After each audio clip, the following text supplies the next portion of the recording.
नमस्कार दोस्तों, ज्ञान मंथन पाठशाला में आप सभी का हार्दिक स्वागत है।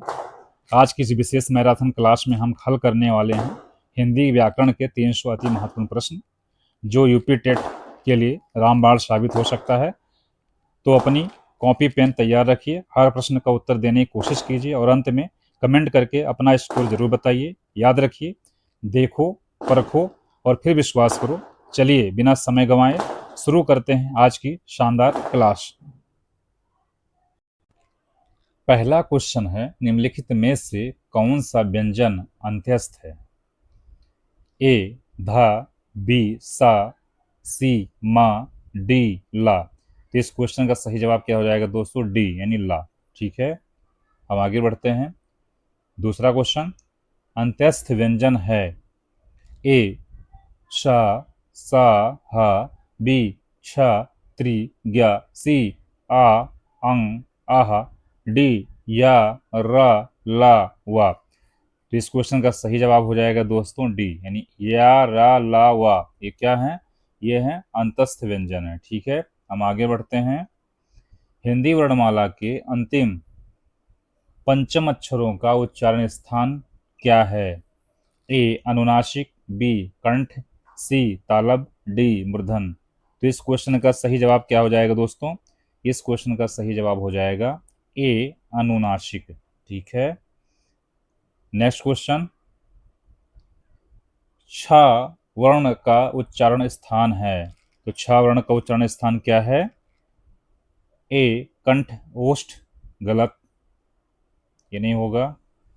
सी दंत मूर्धन, ये भी गलत। डी दंत्योष्ठ, ये भी गलत। तो इस क्वेश्चन का आंसर क्या हो जाएगा?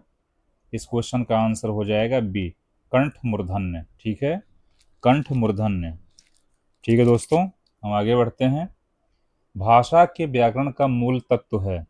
भाषा के व्याकरण का मूल तत्व क्या है? बताइए।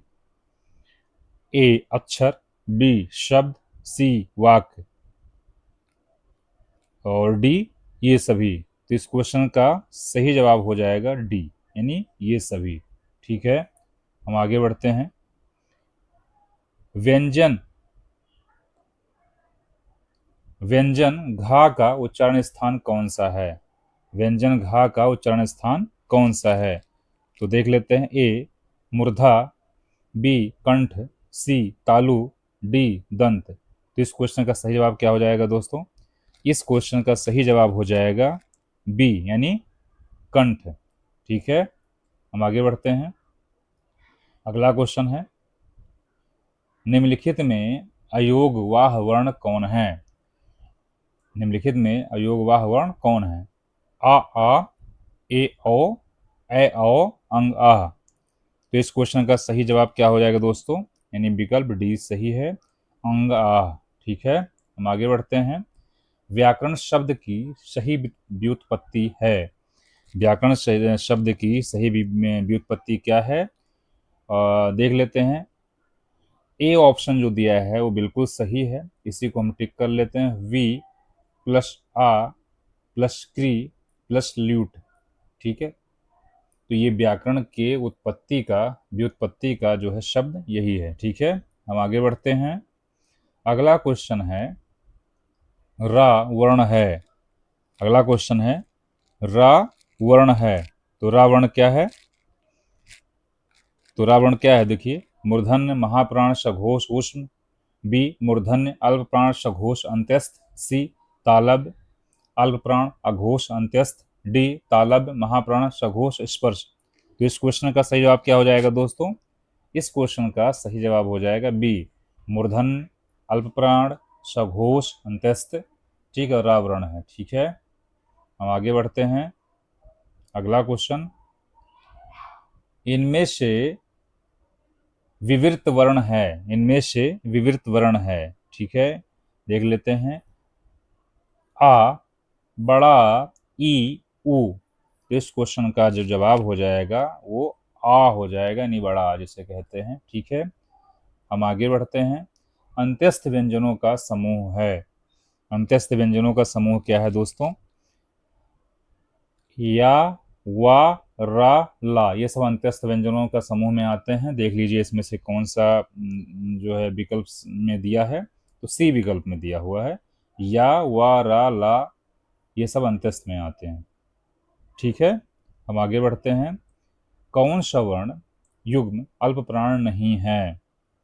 कौन सा वर्ण व युग्म अल्प प्राण नहीं है? तो देख लेते हैं। का, गा, का, गा, खा, घा, चा, जा, ता, दा। तो इसमें अल्प प्राण में सही हो जाएगा, इसमें कागा, चाजा, तादा, ये अल्प प्राण में आते हैं। ठीक है, जबकि खा और घा नहीं आते। का, खा, गा, घा, यानी पहला और तीसरा। ठीक है, पहला, तीसरा और पांचवा, ये जो शब्द आते हैं क्या कहते हैं, वो अल्प प्राण के अंतर्गत आते हैं। जैसे कवर्ग है, चवर्ग है, टवर्ग है। तो इसलिए ये क्वेश्चन, इस क्वेश्चन में बी ऑप्शन गलत हो जाएगा, और गलत ही पूछा है तो इसमें बी सही हो जाएगा। ठीक है, हम आगे बढ़ते हैं दोस्तों। अगला क्वेश्चन है, अयोगवाह कहा जाता है। अयोगवाह कहा जाता है। ठीक है, तो अयोगवाह किसे कहते हैं? अनुस्वार एवं विसर्ग को अयोगवाह कहते हैं। ठीक है, अनुस्वार और विसर्ग को अयोगवाह कहते हैं। और इसमें अनुस्वार यानी अंग, आह, इस तरीके से जो चीज़ें होती हैं वो विसर्ग अयोगवाह कहलाते हैं। ठीक है, उच्चारण, उच्चारण की दृष्टि से कौन सा व्यंजन वर्ग तालब वर्ग है? ठीक है, व्यंजन वर्ग तालब, जो तालु से बोले जाते हैं। तो तालु से कौन से व्यंजन वर्ग बोले जाते हैं? जैसे चा है, छा है, जा है, झा है। तो देख लेते हैं किस में आता है। सी विकल्प, सी विकल्प जो है सही बता रहा है। हम इसको देख लेते हैं। ठीक है, यानी सी विकल्प। ठीक है, चा, छा, जा, झा, ये सब तालु से बोले जाते हैं। चा, छा, आप बोल के देखिए तो आपको मालूम चल जाएगा कि ये सब तालु के शब्द हैं। ठीक है, हम आगे बढ़ते हैं। ता, था, दा, धा, ना का उच्चारण होता है। बताइए, ता, था, दा, धा, ना का उच्चारण होता है। एक बार बोल कर देखिए। ता, था, दा, धा, ना। इससे स्पष्ट हो जाता है, अगर आपने बोल के देखा होगा ध्यान से, तो समझ में आएगा कि ये दंत हो जाएंगे। क्या हो जाएंगे? दंत से, यानी ठीक है, दंत से इसको बोलते हैं। ठीक है, हम आगे बढ़ते हैं। अगला क्वेश्चन है, या, रा, ला, वा किस प्रकार के व्यंजन हैं? या, रा, ला, वा किस प्रकार के व्यंजन हैं? बताइए, अभी चर्चा हुआ था कि या, रा, ला, वा। तो या, रा, ला, वा इस तरीके से अगर शब्द अगर इस तरीके से आ जाएं तो आप एग्जाम में जरूर टिक कीजिएगा। यानी अंत्यस्थ व्यंजन है तो अंत्यस्थ पे लगा दीजिएगा। ठीक है, गलत करके मत आइएगा। ठीक है, हम आगे पढ़ते हैं। इनमें से कौन सा, सा यानी सा यहाँ पे लिख दिया गया है, यानी कि इनमें से कौन सा, ठीक है, शब्द शब्दकोश में सबसे पहले आएगा? कौन सा शब्द शब्दकोश में सबसे पहले आएगा? तो ध्यान से देखिए, इसमें सिलसिला, सीरत, सिमत, सिरजती, तो इसको आप देखेंगे तो सी ऑप्शन सही हो जाएगा। ठीक है, आगे बढ़ते हैं। तालव्य व्यंजन है, तालव्य व्यंजन है जो तालु से बोले जाते हैं। तालव्य व्यंजन कौन से हैं? अभी हमने बताया था आप लोगों को कि चा, छा, जा, झा इस तरीके की जो वर्ण है वो तालु से बोले जाते हैं। ठीक है, तो बी ऑप्शन सही हो जाएगा। ठीक है, हम आगे बढ़ लेते हैं दोस्तों। किस शब्द में ऐ स्वर नहीं है? किस शब्द में ऐ स्वर नहीं है? ठीक है, देखिए ध्यान से। ठीक है, ए वैदिक, बी ऐक, सी पैतृक, डी स्नेह। तो इसका सही जवाब हो जाएगा स्नेह। ठीक है, इसमें नहीं है। इसका सही जवाब क्या हो जाएगा दोस्तों? स्नेह हो जाएगा। ठीक है, हम आगे बढ़ जाते हैं। प्यास शब्द का वर्ण विच्छेद है। प्यास शब्द का वर्ण विच्छेद क्या होगा? इस तरीके में अक्सर एग्जाम में पूछ लिया जाता है और हम गलत करके अक्सर आ जाते हैं। ठीक है, तो इसको ध्यान दीजिएगा। ठीक है, प्यास यानी आधा पा है, फिर या है, फिर आ है, फिर सा है, तो इसमें अगर ध्यान से देखा जाए तो जो बी ऑप्शन है इस पे आप लोग ध्यान दीजिए। देखिए आधा पा, ठीक है, आधा पा या है जैसे, तो आधा या प्लस आ मिल जाता है तो या बन जाएगा। सा हलंत लगा है तो आधा सा प्लस आ, तो दोनों मिलके पूरा सा बन जाएंगे। तो इसका शुद्ध जो आंसर होगा 20वें क्वेश्चन का बी होगा। ठीक है, हम आगे बढ़ जाते हैं। निम्न में से अयोगवाह है, निम्न में से अयोगवाह है, निम्न में से अयोगवाह है, ठीक है, देख लीजिए क्या होगा इसमें। त्र, आ, विसर्ग और इया। तो अयोगवाह में अभी हमने चर्चा भी किया था, तो ये विसर्ग हो जाएगा। ठीक है, क्या हो जाएगा, विसर्ग हो जाएगा, इसमें विसर्ग हो जाएगा। ठीक है दोस्तों, हम आगे बढ़ जाते हैं।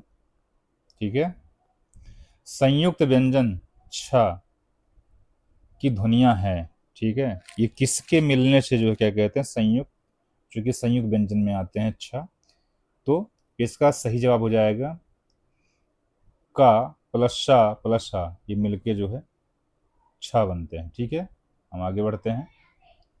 निम्न में से दंतव्य वर्ण है, निम्न में से दंतव्य वर्ण है जो दांत से बोले जाते हैं, दांत से बोले जाने वाले होंगे ता था दा, तो इसमें दंतव्य में इसी ऑप्शन से ही हो जाएगा ता। ठीक है, हम आगे बढ़ जाते हैं। शब्दकोश में पहले आने वाला शब्द है, शब्दकोश में पहले आने वाला शब्द कौन सा है, तो इसको आप ध्यान से देखेंगे तो वक्त, वक्त जो है पहले आएगा। ठीक है, अगला क्वेश्चन है, अगला क्वेश्चन है वा, वा का उच्चारण स्थान क्या है, वा का उच्चारण स्थान क्या है, तो वा का उच्चारण स्थान क्या है, दंतोष्ठ है, क्या है, दंतोष्ठ है। ठीक है, हम आगे बढ़ जाते हैं दोस्तों।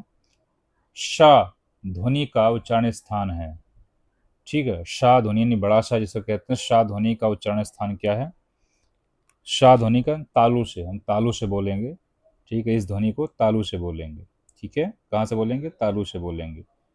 और इस ध्वनि को किससे बोलेंगे, दांत से यानी दंत। ठीक है, और इस शा को कहाँ से बोलेंगे, ठीक है, यानी मूर्धा, मूर्धन्य। ठीक है, मूर्धा से बोलेंगे। ठीक है, हम आगे बढ़ते हैं। अगला क्वेश्चन है अंग का उच्चारण स्थान होता है, तो इसका उच्चारण स्थान क्या हो जाएगा, अंग। तो ये बोल, अगर शुद्ध रूप से बोलोगे तो आप लोग मालूम चल जाएगा, ये नासिका से बोलते हैं, तो नासिक हो जाएगा, क्या हो जाएगा, नासिक हो जाएगा। ठीक है, हम आगे बढ़ते हैं, आगे बढ़ते हैं दोस्तों। वह शब्द जिन्हें हम लेखन तथा वाचन में प्रयोग करते हैं वो क्या कहलाते हैं, ठीक है, वे हैं, वे क्या कहलाते हैं, ठीक है, वो क्या कहलाते हैं, देखिए वे कहलाते हैं निष्क्रिय शब्द भंडार के प्रयोग में शब्द भंडार के, सक्रिय शब्द भंडार के उद्देश्यों के लिए शब्द भंडार। उस इस क्वेश्चन का जवाब क्या हो जाएगा, सी हो जाएगा। ठीक है, यानी लेखन में और वाचन में जो प्रयोग करते हैं वह सक्रिय शब्द भंडार होते हैं। ठीक है, हम आगे बढ़ जाते हैं। स्पर्श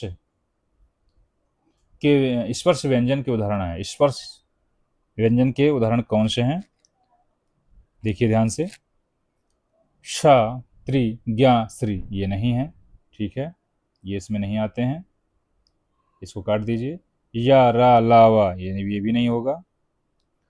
ता, था, दा, घा, ठीक है, यही होगा, क्योंकि जब इसका हम उच्चारण करते हैं, ठीक है, तो ये छूते हुए क्या कहते हैं, ता, था, दा, धा, ठीक है, यानी स्पर्श करते हुए, यानी ठीक है, जो क्या कहते हैं आवाज आता है, तो इसीलिए क्या कहते हैं ता, ता था दा घा, ये उसके अंतर्गत आ जाएंगे। ठीक है, यानी कि जो ऑप्शन सी सही हो जाएगा। ठीक है, हम आगे बढ़ जाते हैं। एक शब्दकोश में इनमें से कौन सा शब्द पहले आएगा, ठीक है, देख लीजिए।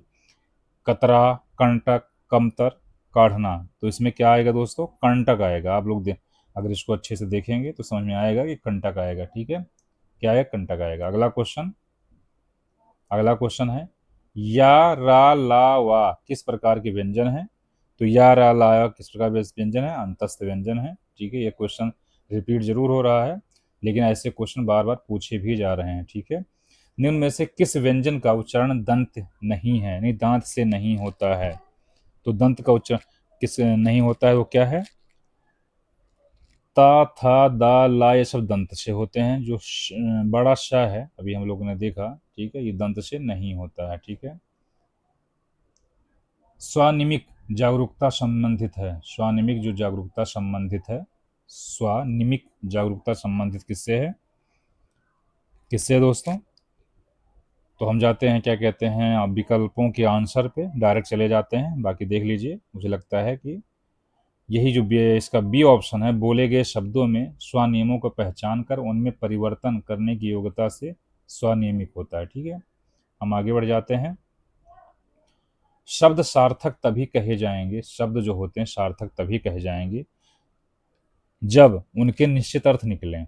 ठीक है, उनके निश्चित अर्थ निकलेंगे तभी निश्चित तभी जो है वो सार्थक होंगे। तो देख लीजिए किस विकल्प में है, यानी सी विकल्प में है, तो सी सही हो जाएगा। ठीक है, सी सही हो जाएगा, उनके निश्चित अर्थ निकले। ठीक है, हम आगे बढ़ जाते हैं। निम्नलिखित में से कौन सा पश्च स्वर है? निम्नलिखित में से कौन सा पश्च स्वर है? ठीक है, ए, जा, बी, ई, सी, उ, डी, आ। तो इसमें पश्च जो स्वर होता है वो ऊ, यानी छोटा ऊ होता है। ठीक है, हम आगे बढ़ जाते हैं। निम्नलिखित में से कौन सा संघर्षी व्यंजन है? निम्नलिखित में से कौन सा संघर्षी व्यंजन है? तो ये ऑप्शन जो दिया हुआ है, बड़ा सा, यानी अभी हम लोग ने देखा भी है, ये संघर्षी है। ठीक है, संघर्षी व्यंजन है। ठीक है, हम आगे बढ़ जाते हैं। निम्न में से किस विकल्प में दंत वर्ण प्रयुक्त हुए हैं? हम आगे बढ़ जाते हैं दोस्तों। निम्न में से किस विकल्प में दंत वर्ण प्रयुक्त हुए हैं? ठीक है, तो किसमें हुआ है दंत वर्ण? देख लेते हैं। जा, या, ला, पहला ऑप्शन गलत है, इसमें नहीं हुआ है। सी देख लीजिए, टा, डा, रा, इसमें भी नहीं हुआ है। डी देख लीजिए, हा, का, खा, इसमें भी नहीं हुआ है। ठीक है, तो इसका सही ऑप्शन हो जाएगा बी, यानी ना, ला, शा सही ऑप्शन हो जाएगा। ठीक है, अगला क्वेश्चन देख लेते हैं दोस्तों। जब विभिन्न स्वनिमिक यानी व्यंजन या स्वर ध्वनियां को किसी एक अर्थपूर्ण शब्द का भाग बनाने के लिए किसी विशिष्ट अर्थ के साथ जोड़ते हैं, तब यह वाक्य कहलाता है।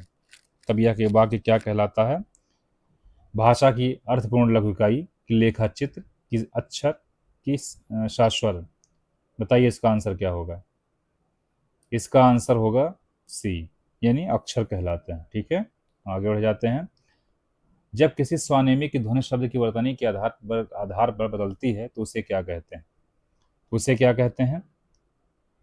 भाषा की अर्थपूर्ण लघुत्तम इकाई, बी लेखाचित्र, सी अक्षर, डी शाश्वन। तो इस क्वेश्चन का सही जवाब क्या हो जाएगा? ये हो जाएगा, ये भाषा की अर्थपूर्ण लघुत्तम इकाई। ठीक है, हम आगे बढ़ जाते हैं दोस्तों। निम्नलिखित में अल्प प्राण ध्वनि है। निम्नलिखित में अल्प प्राण ध्वनि है। अल्प प्राण ध्वनि कौन सा है? ए गा, बी घा, सी छ, डी झा। इस क्वेश्चन का सही जवाब हो जाएगा दोस्तों ए, यानी गा। क्या हो जाएगा? गा हो जाएगा। मैंने बताया था का, खा, गा, घा, तो सेकंड, यानी सेकंड में गा आ जाएगा, और घा, का, खा, गा, घा। ठीक है, तो ये अल्प प्राण में गा गा आ जाएगा। ठीक है, घा, छ, ज, ये झ, ये नहीं होगा। ठीक है, हम आगे बढ़ जाते हैं। या, रा, लावा कौन से व्यंजन कहलाते हैं? तो या, रा, लावा अंतस्थ व्यंजन कहलाते हैं। ठीक है, अंतस्थ व्यंजन कहलाते हैं। उच्चारण की दृष्टि से व्यंजन ड़ा का स्थान है। उच्चारण की दृष्टि से व्यंजन ड़ा का स्थान कहाँ पे क्या है? तो ये नासिका में, नासिका होगा। ठीक है, इस क्वेश्चन का सही जवाब क्या हो जाएगा दोस्तों? नासिका। क्या हो जाएगा? नासिका। नासिका हो जाएगा। ठीक है, नासिका। ठीक है, हम आगे बढ़ जाते हैं। अगला क्वेश्चन है, निम्नलिखित में से किसके अभाव में हम पढ़ नहीं सकते? किसके अभाव में हम पढ़ नहीं सकते? किसके अभाव में नहीं? 12 खड़ी से परिचय, 12 खड़ी से परिचय, डी वर्णमाला की क्रमबद्धता का ज्ञान, डी सी संयुक्त अक्षरों की पहचान, डी लिपि से परिचय। तो इस क्वेश्चन का सही जवाब क्या हो जाएगा? 12 खड़ी से परिचय। 12 खड़ी से परिचय। ठीक है, आगे देख लेते हैं। भारतीय संविधान में हिंदी को क्या स्थान दिया गया है? भारतीय संविधान में हिंदी को क्या स्थान दिया गया है? तो हिंदी क्या है? हिंदी जो है न्यायालय की भाषा नहीं है, राष्ट्रीय भाषा भी नहीं है, कार्यालयी भाषा। ठीक है, शिक्षा के माध्यम की भाषा नहीं, कार्यालयी भाषा। ठीक है, तो इसका जवाब हो जाएगा सी, यानी कार्यालयी भाषा। ठीक है, हम आगे बढ़ जाते हैं। संयुक्त व्यंजन निम्नलिखित वर्ण में है। संयुक्त व्यंजन निम्नलिखित वर्ण में है। आ, इया, बी, ड़ा, सी, त्रा, डी, अंगा। तो इस क्वेश्चन का सही जवाब क्या हो जाएगा दोस्तों? त्रा, यानी त्रा जो है एक संयुक्त व्यंजन है। ठीक है, हम आगे बढ़ जाते हैं। इनमें से कौन सा कथन उपयुक्त सही नहीं है? ठीक है, तो इसमें कौन सा कथन उपयुक्त सही नहीं है?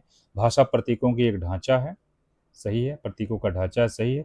संस्कृति की तरह भाषा भी विद्यमान है, सही है। भाषाई संप्रेषण से जानकारी देता है, सही है। ये जो है, लेकिन जो भाषा मानव की जन्मजात संपत्ति है, गलत है, क्योंकि इंसानों ने पैदा होने के बाद में भाषा धीरे धीरे सीखा है। ठीक है, उसको यानी डेवलप किया है। ठीक है, तालब ध्वनि नहीं है। इसमें से तालब ध्वनि कौन सा नहीं है? तो चा, छा, जा, झा ये सब तालब होते हैं, ड़ा तालब नहीं है। ठीक है, हम आगे बढ़ जाते हैं। का प्लस री, का प्लस री। ठीक है, का प्लस री इक्वल टू क्या? का प्लस री इक्वल टू क्री, यहाँ पे क्री हो जाएगा। ठीक है, ठीक है, तो सी ऑप्शन सही हो जाएगा। ठीक है, हम आगे बढ़ जाते हैं। अगला क्वेश्चन, अर्धस्वर है, अर्धस्वर है, मा, सा, खा, या। अर्धस्वर जो होता है उसे हम जो है या को कहते हैं, तो डी ऑप्शन सही हो जाएगा। ठीक है, हम आगे बढ़ जाते हैं। द्वित्व व्यंजन का प्रयोग किस शब्द में नहीं हुआ है? द्वित्व व्यंजन का प्रयोग, ठीक है, बी कच्चा, सी सज्जन, डी अव्वल, यानी कि आधा चा, तो द्वित्व यहाँ पे हो गया, आधा जा और जा द्वित्व हो गया, आधा वा और वा द्वित्व हो गया, लेकिन ये में नहीं प्रयुक्त हुआ है। ठीक है, ठीक है दोस्तों, हम आगे बढ़ते हैं। अगला क्वेश्चन,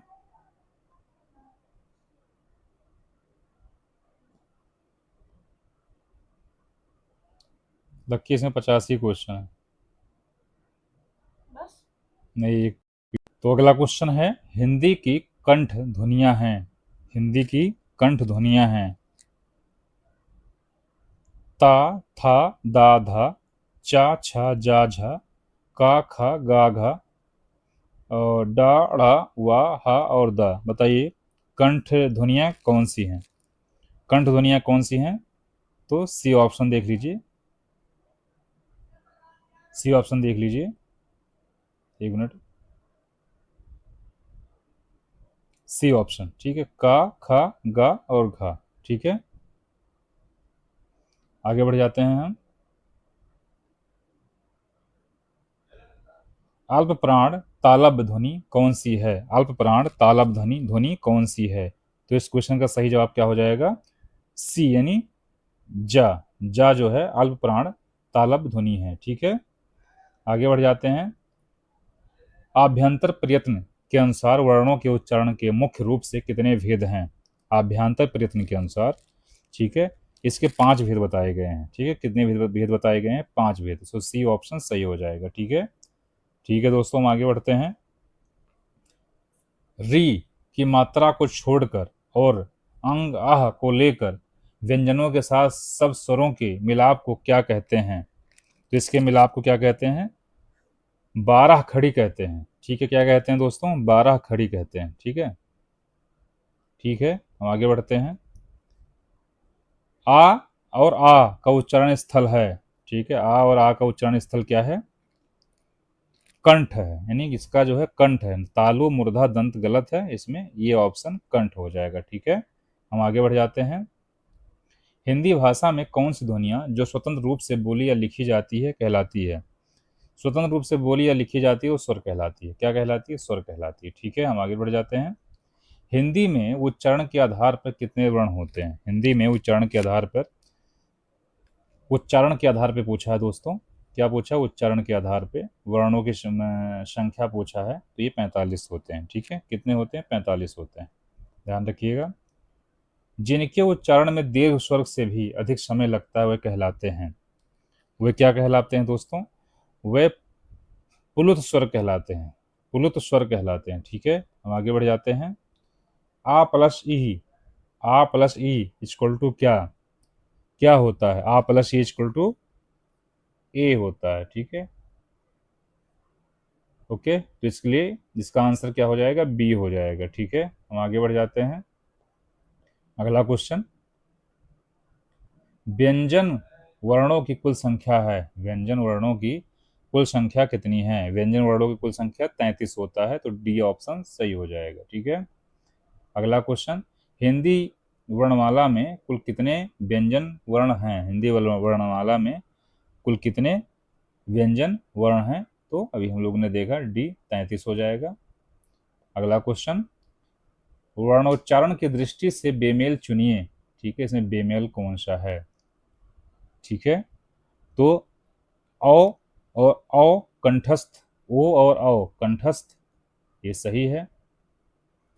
वा फा दंतोष्ठ, ये भी सही है। और डा और ठा और डा मूर्धा, ये भी सही है।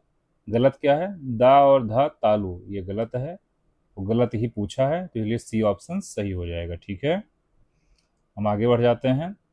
हिंदी में श्रुति मूलक वर्ण बताइए। हिंदी में श्रुति मूलक वर्ण कौन से हैं? कौन से हैं श्रुति मूलक वर्ण? कौन से हैं? तो ऑप्शन पे देख लेते हैं ऑप्शन को। शा सा, बी या वा, सी छात्र, डी था घा। तो कौन सा हो जाएगा दोस्तों? बी हो जाएगा। या और वा को श्रुति मूलक वर्ण कहा जाता है। ठीक है, अगला क्वेश्चन है, यदि रा यदि रा की ध्वनि संयोग से पहले आए तो उसका रूप होगा, उसका रूप क्या होगा? उसका यानी संयोग से पहले आए तो उसका रूप क्या हो जाएगा? क्रम हो जाएगा। ठीक है, क्या हो जाएगा? क्रम हो जाएगा, मतलब संयोग से पहले आ जाएगा रा की ध्वनि। ठीक है, कोई इत्तेफाक यानी संयोग से यानी पहले आ जाए तो उसका क्रम क्या हो जाएगा? उसका जो है वो क्रम जो है उसका रूप क्रम हो जाएगा। ठीक है, आगे बढ़ जाते हैं। हिंदी व्यंजन ध्वनियों में 4 अंतस्थ व्यंजन हैं, तो 4 अंतस्थ व्यंजन कौन से हैं? या, रा, ला, वा, ये सब अंतस्थ व्यंजन आते हैं, सही हो जाएगा सी ऑप्शन।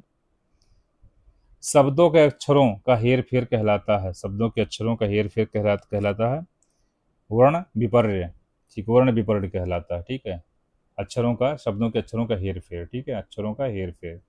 ठीक है, हम आगे बढ़ जाते हैं।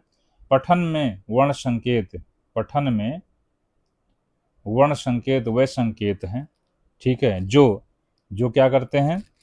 जो क्या करते हैं? जो अर्थ बनाने की प्रक्रिया में सहायता करते हैं। ठीक है, तो ऑप्शन सी से, जो अर्थ बनाने की प्रक्रिया में सहायता करते हैं वर्ण संकेत, ठीक है, वो पठन में वर्ण संकेत कहलाते हैं। ठीक है, तो वही सी ऑप्शन सही हो जाएगा।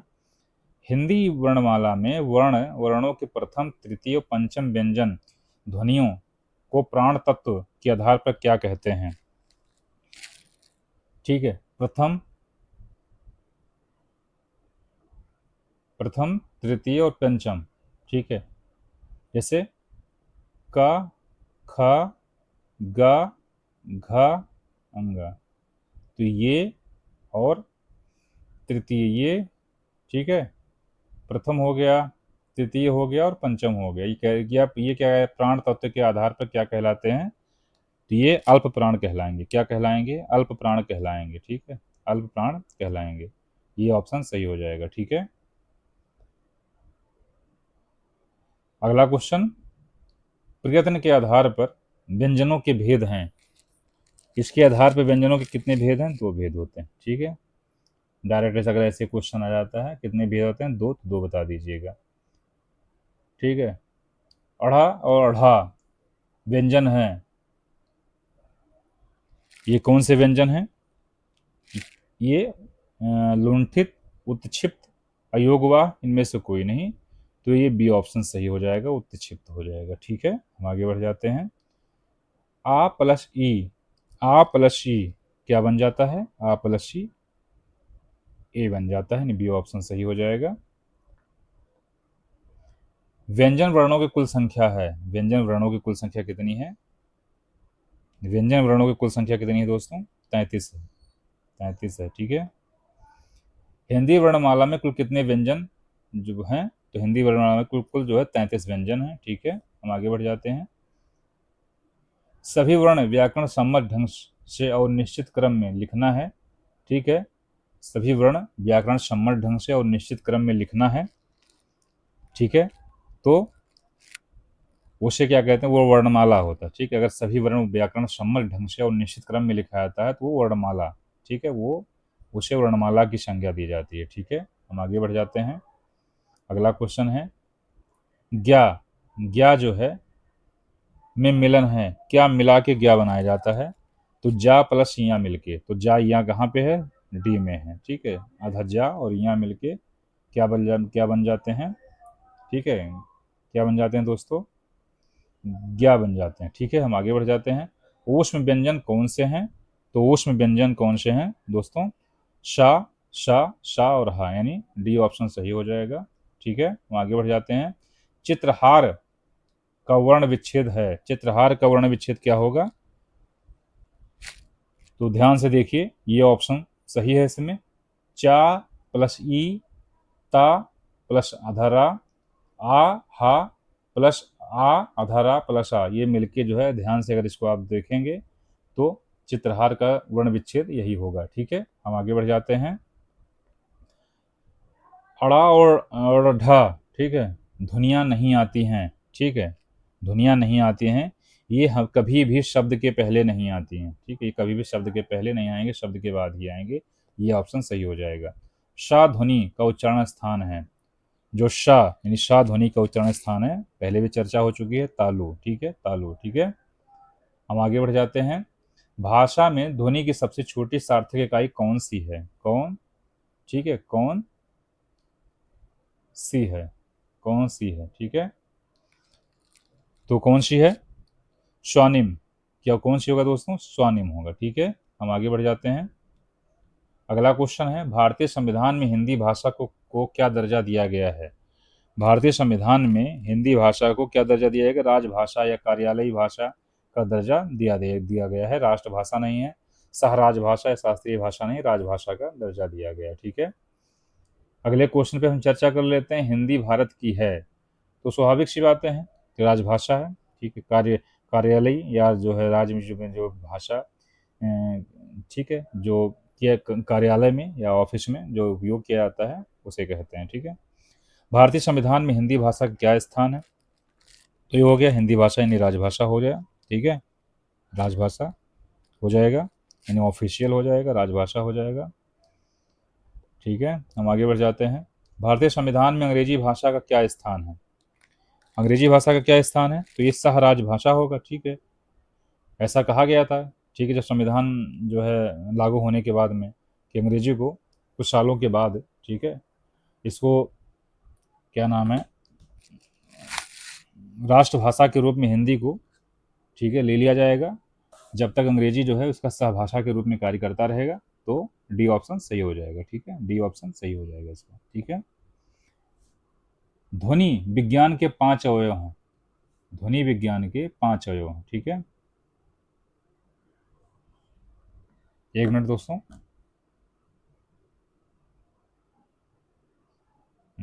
ठीक है, ध्वनि विज्ञान के 5 अवयव हैं, निम्नलिखित में से कौन सा ध्वनि विज्ञान का अवयव नहीं है, तो ध्वनि विज्ञान के जो है अवयव नहीं है, कौन सा है नहीं है, देख लेते हैं।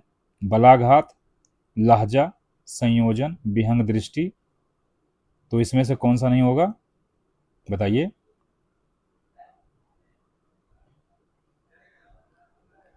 क्या नहीं होगा दोस्तों,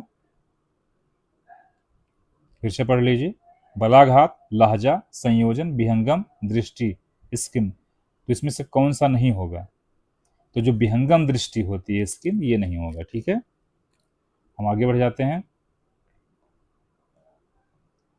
भारतीय संविधान की 8वीं अनुसूची में कितनी भाषाएं दर्ज हैं, तो कितनी भाषाएं दर्ज हैं, 22 भाषाएं दर्ज हैं, ठीक है। हम आगे बढ़ जाते हैं। भारतीय संविधान की 8वीं अनुसूची में शामिल है अवधी, नागपुरी, बोडो, राजस्थानी। तो इसमें बोडो शामिल है, ठीक है, बोडो शामिल है। बाकी सब क्षेत्रीय, अवधी, नागपुरी, राजस्थानी क्षेत्रीय भाषाएं ये शामिल नहीं है, ठीक है। 22 भाषाओं में, ठीक है, बोडो शामिल है। एक बोली मानक बोली का दर्जा पाने के लिए निम्नलिखित में से चरणों से गुजरती है। एक चरण होता है, उस चरणों से गुजरते हुए एक मानक बोली का दर्जा पाना जो है, एक बोली जो है एक मानक बोली का दर्जा तभी मिलता है जब कुछ चरणों से वो होके गुजरती है, उसके जो है पैमाने पर शिट उतरती है, ठीक है, यानी खरा उतरती है। तो पहला चीज है उसका चयन, ठीक है, चयन, संहिताकरण हो जाएगा, कोडिफिकेशन होगा, उद्देश्य का निर्धारण। अगर ये होता है तो कोई बोली, क्षेत्रीय बोली एक मानक बोली के रूप में कन्वर्ट हो जाती है, ठीक है। ये ऑप्शन सही हो जाएगा। हम आगे बढ़ जाते हैं। भाषा में ध्वनि की सबसे छोटी अर्थपूर्ण इकाई है। भाषा में ध्वनि की सबसे छोटी अर्थपूर्ण इकाई क्या है? स्वनिम है, ठीक है। हम आगे बढ़ जाते हैं। यह अंतर संबंधित और नियम शासित चिन्ह व्यवस्थाओं से बनी है। यह सामाजिक है, ठीक है, व्यक्ति करने, खोजबीन करने, अर्थ संप्रेषित करने के संदर्भ में सिर्फ मानव के पास है। यह क्या है? यह मानव के पास में यह क्या है? तो ये भाषा है। क्या है? भाषा, ठीक है। प्रथम भाषा अर्जन के लिए कौन सही है? प्रथम भाषा अर्जन के लिए कौन सही है? यह प्राकृतिक रूप से अर्जित की जाती है, ठीक है। प्रथम भाषा अर्जन की जाती है, प्राकृतिक रूप से अर्जित की जाती है, तो ये ऑप्शन सही हो जाएगा, ठीक है। हम आगे बढ़ जाते हैं। भाषा और विचार एक दूसरे से संबंधित नहीं है, एक दूसरे से प्रभावित नहीं करते, परस्पर एक दूसरे को पोषित करते हैं, ठीक है, और परस्पर एक दूसरे के विरोधी हैं, तो सी ऑप्शन सही हो जाएगा। भाषा और विचार एक दूसरे को पोषित करते हैं, ठीक है। हम आगे बढ़ जाते हैं। हिंदी भाषा, हिंदी भाषा क्या है? राजभाषा है। हिंदी भाषा एक राजभाषा है, ठीक है, बी ऑप्शन सही हो जाएगा। अगला क्वेश्चन है, हमारे देश की विविधता हमारे देश की विविधता हमारा एक हमारे देश की विविधता हमारा एक भाषाई है। तो भाषाई क्या है? क्या है भाषाई? भाषिक संबल, भौगोलिक विस्तार, भाषिक हथियार और साहित्यिक चुनौती। तो ये भाषिक और संबल, ठीक है, ये ऑप्शन सही हो जाएगा, भाषिक और संबल, ठीक है। अगला क्वेश्चन, कथन आ और बा पर विचार करें। आ भाषा चिंतन प्रक्रिया से जुड़ी हुई है। बा भाषा संभाषण की संरचना और संभाषण कार्यों के अभ्यास करने में मदद करती है। तो इस क्वेश्चन का सही जवाब क्या हो जाएगा दोस्तों? इस क्वेश्चन का सही जवाब क्या हो जाएगा? आ सही है कि बा गलत है? बा यानी आ गलत है कि बा सही है? सी यानी आ और बा दोनों सही है। डी आ और बा दोनों गलत है। तो इस क्वेश्चन का सही जवाब क्या हो जाएगा दोस्तों? इस क्वेश्चन का सही जवाब हो जाएगा आई थिंक सी ऑप्शन सही हो जाएगा। सी ऑप्शन सही हो जाएगा, ठीक है। हम आगे बढ़ जाते हैं। किसी भाषा की उपभाषिक विशेषताओं के संबंध में कथन आ और बा पर विचार करें। ध्वनि की प्रबलता सिर्फ वह नहीं है जो आप कहते हैं, बल्कि वह है जो है कि आप कैसे कहते हैं। स्वर शैली का अर्थ है आवाज का या भाषण में विभिन्नता, ठीक है। तो इस क्वेश्चन का सही जवाब क्या हो जाएगा? इस क्वेश्चन का सही जवाब क्या हो जाएगा दोस्तों? ये आ और बा मुझे लगता है दोनों सही हो जाएंगे, ठीक है। एक बार चेक कर लीजिएगा, लेकिन मुझे लगता है ये दोनों सही हो जाएंगे। सी ऑप्शन सही है, ठीक है। भारतीय संविधान में अंग्रेजी भाषा का क्या स्थान है? ए विदेशी भाषा, बी कार्यालयी भाषा, सी सहकार्यालयी भाषा और डी भारतीय भाषा। तो इस क्वेश्चन का सही जवाब हो जाएगा, जैसा कि क्लियर है, ठीक है, सह कार्यालयी भाषा, ठीक है। हम आगे बढ़ जाते हैं। प्रत्येक भाषा की अद्वितीय ध्वनि संरचना तथा शब्दावली होती है। भाषा की यह विशेषता क्या प्रदर्शित करता है? तो ये, ठीक है, क्या प्रदर्शित करेगा कि भाषा भाषा यादृच्छिक, भाषा एक कौशल है, भाषा एक व्यवस्था है, भाषा प्रजाति विशेष नहीं, भाषा एक व्यवस्था है, यही प्रदर्शित करेगा, ठीक है, यही प्रदर्शित करेगा, ठीक है। हिंदी भाषा की बोलियां हैं, हिंदी भाषा की जो है 18 बोलियां हैं। ऐसे डायरेक्ट क्वेश्चन पूछ सकता है कि हिंदी भाषा कितनी बोलियां हैं, तो 18 बोलियां हैं, ठीक है। हम आगे बढ़ जाते हैं।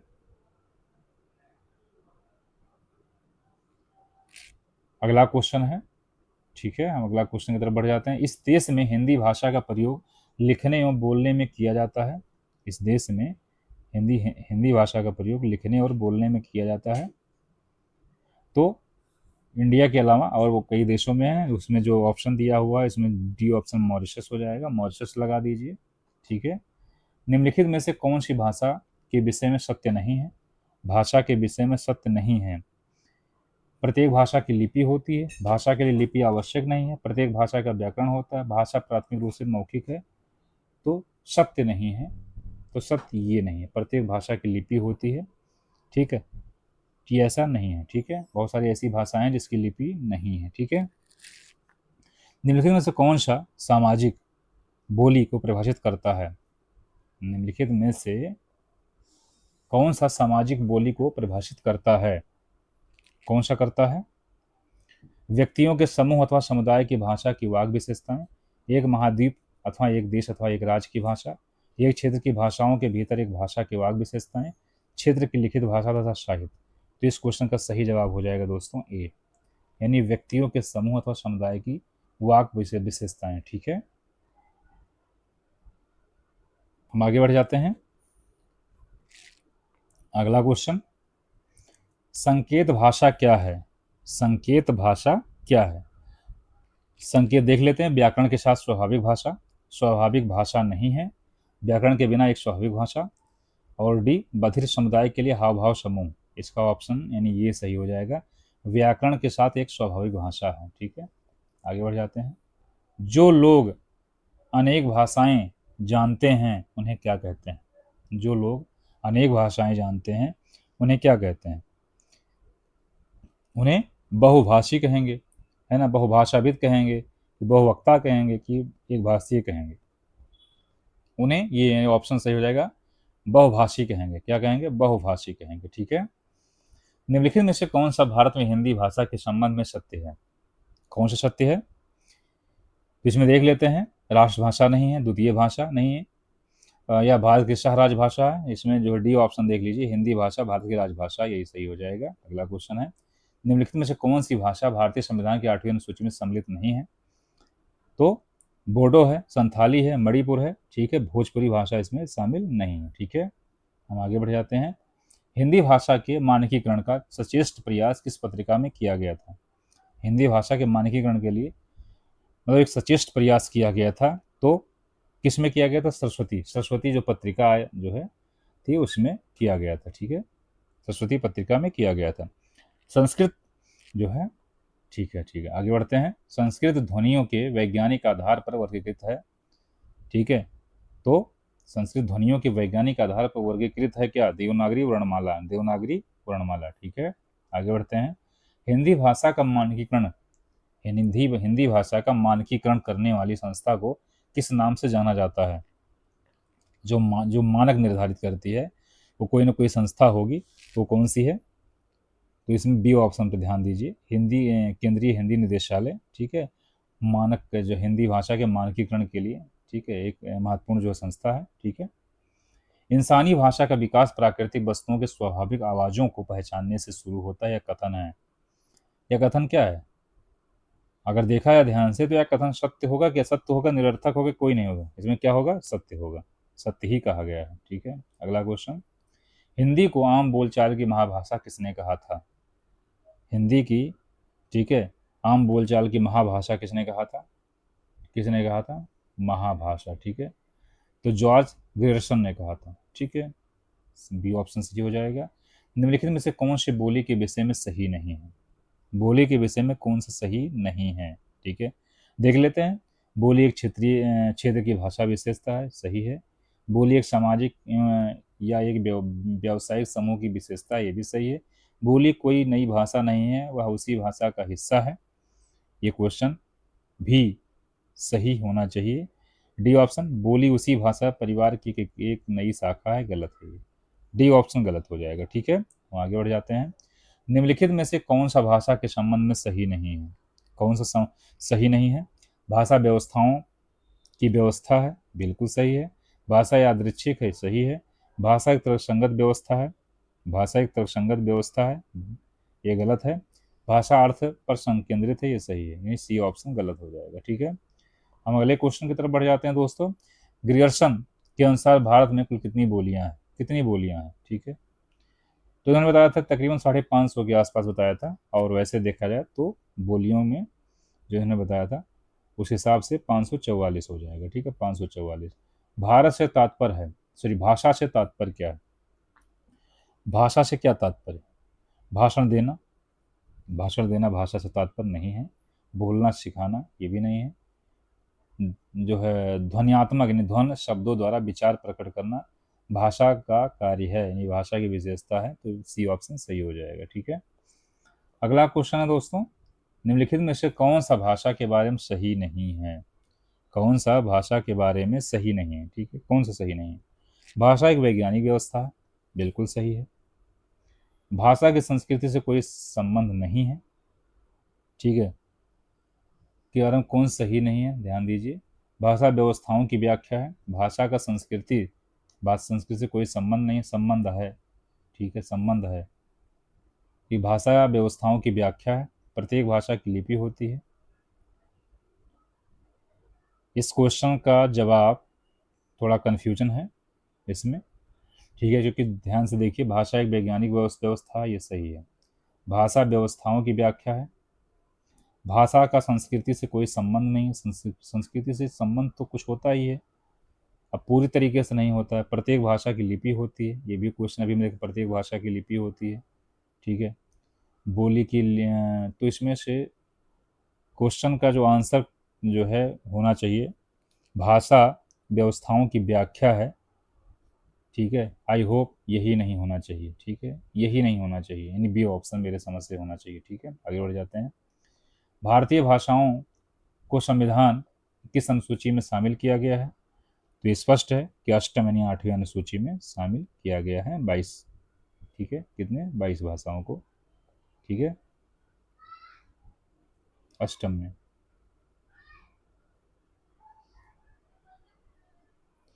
आगे बढ़ जाते हैं। हिंदी वस्तुतः किस भाषा का शब्द है? हिंदी जो है वस्तुतः किस भाषा का शब्द है? हिंदी वस्तुतः फारसी भाषा का शब्द है, ध्यान रखना, संस्कृत भाषा का नहीं, फारसी भाषा का शब्द है। ठीक है, हिंदी को संविधान द्वारा किस भाषा का दर्जा दिया गया है? तो ऑब्वियस राजभाषा का दर्जा दिया गया है। हिंदी भाषा के विकास का सही अनुक्रम कौन सा है? हिंदी भाषा के, ये ऐसा क्वेश्चन पूछा जाता है, ध्यान रखिएगा आप लोग।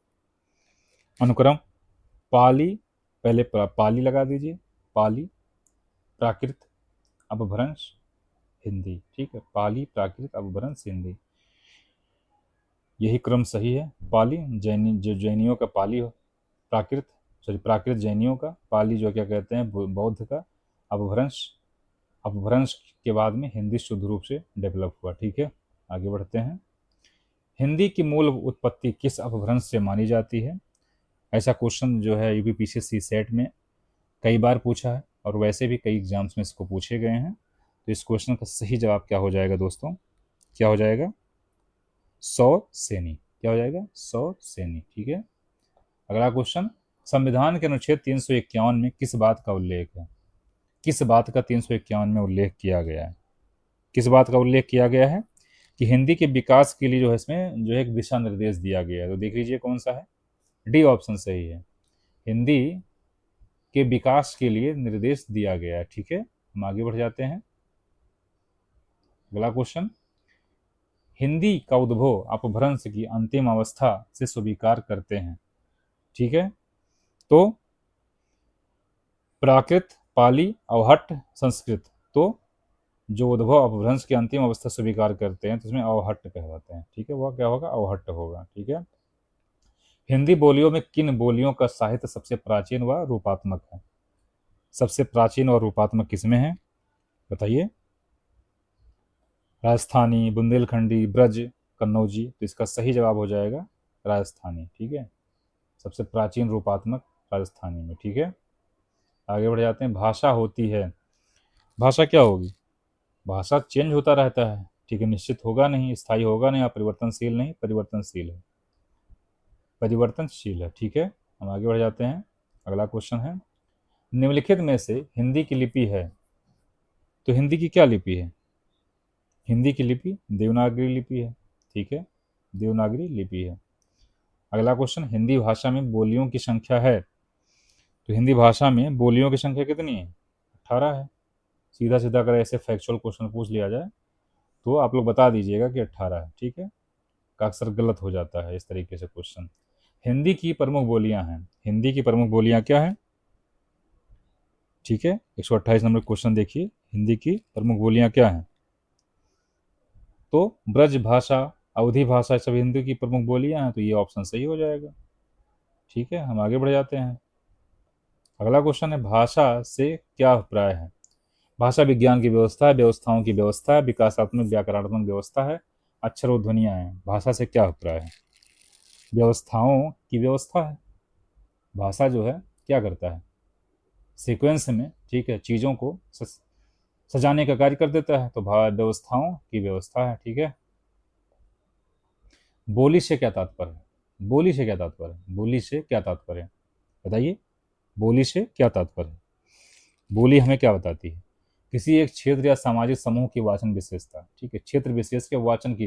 देखिए यहाँ सेकंड वाले में लेखन की विशेषता बताई जा रही है, सी वाले में किसी विशेष संबंध रखने वाले लोगों की वाचन की विशेषता बताई जा रही है, डी में सत्ताधारी के बारे में, तो इसलिए सामाजिक समूह का वाचन, यानी एक व्यक्ति का नहीं, सामाजिक। ठीक है, दो या दो से अधिक व्यक्ति जब मिलते हैं तो एक समूह बनता है। तो ये गांव हो गया, या गांवों का समूह हो गया, या लोगों कबीलों का समूह, लोगों का समूह, या किसी भी तरीके का जो समूह है।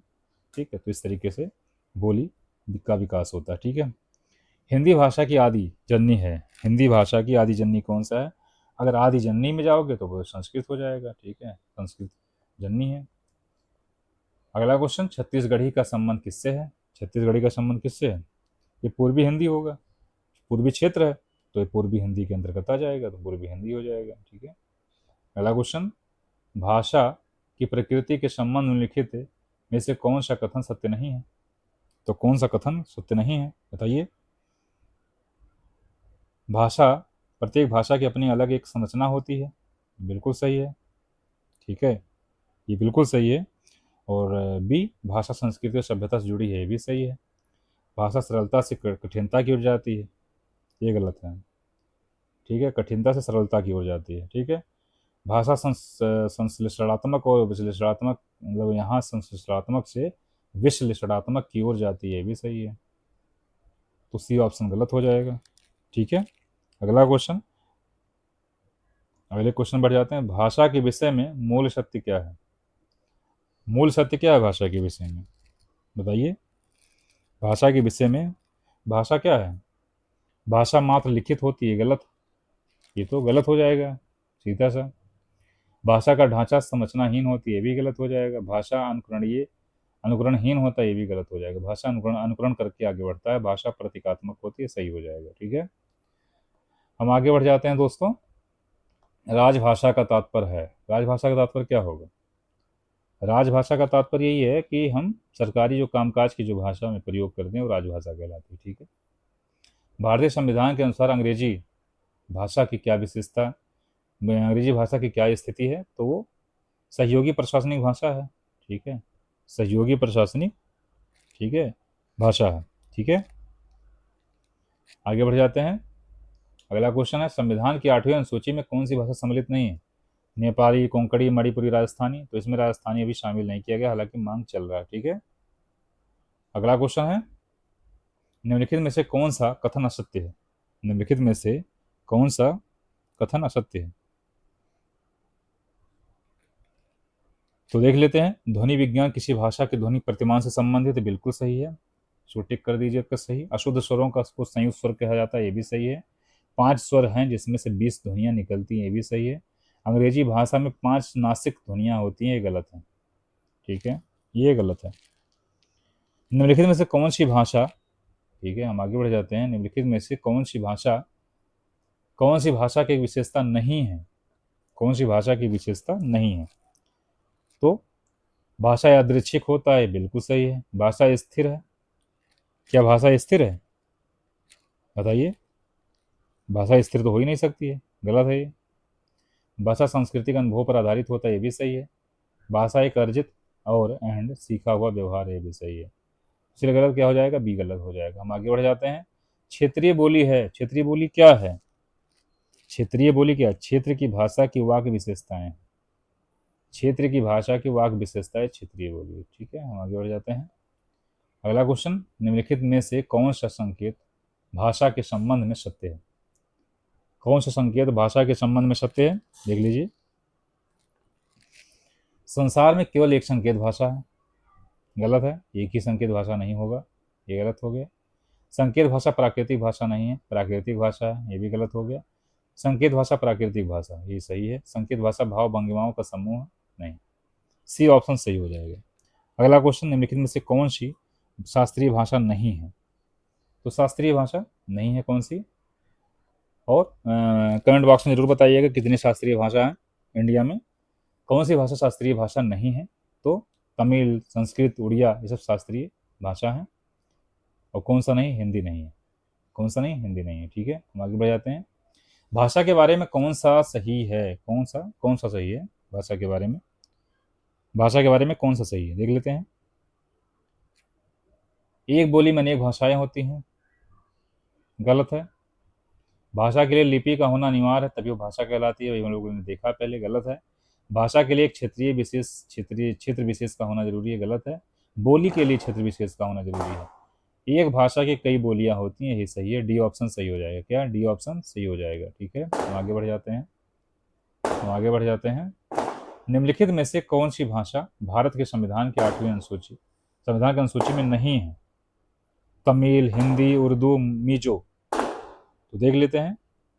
तमिल है, तमिल शामिल है, हिंदी शामिल है, उर्दू शामिल है, मिजो यानी मिजोरम की जो भाषा है वो शामिल नहीं है। ठीक है, यानी इस क्वेश्चन का जवाब क्या हो जाएगा? मिजो। क्या हो जाएगा? मिजो शामिल नहीं है। अगला क्वेश्चन, भारतीय संविधान की 8वीं अनुसूची में कितने भाषाएं दर्ज हैं? तो कितने दर्ज हैं? 22 भाषाएं दर्ज हैं 8वीं अनुसूची में। ठीक है, निम्नलिखित में से कौन सी मध्यकालीन भारतीय आर्य भाषा है? तो मध्यकालीन भारतीय आर्य भाषा कौन सी है? मध्यकालीन भारतीय आर्य भाषा कौन सी है, देख लेते हैं। कौन सी है? प्राकृत, संस्कृत, फारसी और तमिल में से कौन सी है? तो हो जाएगा इसमें प्राकृत हो जाएगा। कौन सी हो जाएगा? प्राकृत हो जाएगा। ठीक है, प्राकृत हो जाएगा। ठीक है, अगला क्वेश्चन, भारत में अंग्रेजी भाषा की स्थिति विषयक नीचे दिए गए कथनों पर गलत कथन चुनिए।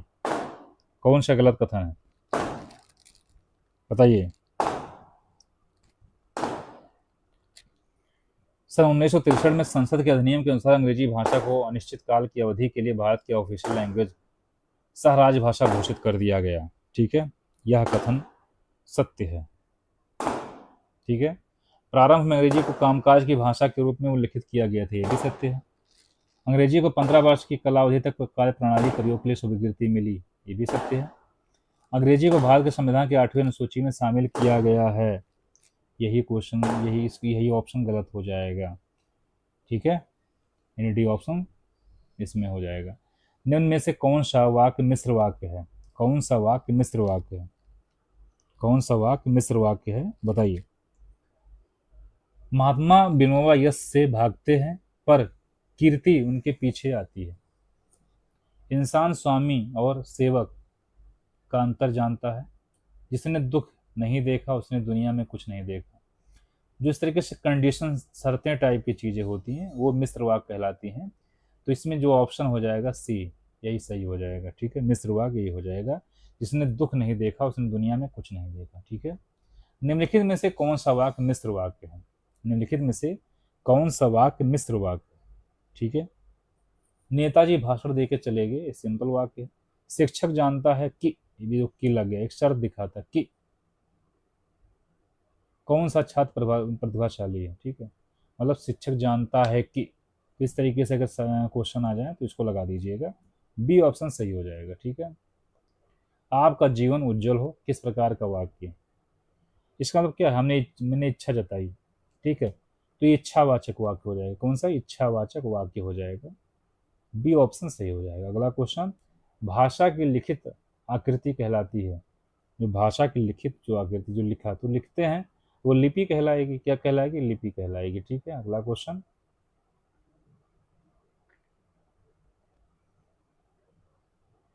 भाषा की लिखित आकृति क्या कहलाती है? भाषा की लिखित आकृति हमने कहा लिपि कहलाती है। ठीक है, हम लोगों ने 150 से अधिक क्वेश्चन कर लिया है और अभी आधे दूरी को हम लोगों ने, ठीक है, पार किया है और अभी आगे देखेंगे 150 क्वेश्चन लगभग। ठीक है, हम आगे बढ़ते हैं। वाक्य विग्रह का अर्थ है, वाक्य विग्रह का अर्थ है, वाक्य विग्रह का क्या अर्थ होगा? वाक्य खंडों को अलग अलग अलग करके उनका संबंध बनाया जाता है, संबंध स्थापित कर दिया जाता है, तो वाक्य विग्रह कहलाता है। तो इसका सी ऑप्शन सही हो जाएगा। ठीक है, अगला क्वेश्चन। आकांक्षा, योग्यता और क्रम निम्न में से किसकी विशेषता है? बताइए, किसकी विशेषता है? ये वाक्य की विशेषता होगी, बिल्कुल ये वाक्य की विशेषता है। शब्द वर्ण पद की नहीं, वाक्य की विशेषता होगी। ठीक है, डी ऑप्शन। कौन मिश्र वाक्य है? बताइए इसमें, अब तो बता ही ले जाओगे आप। मिश्र वाक्य कौन सा है? वह ज्ञानी है किंतु जिद्दी है, सीता पढ़ रही है, आकाश में बिजली चमकती है।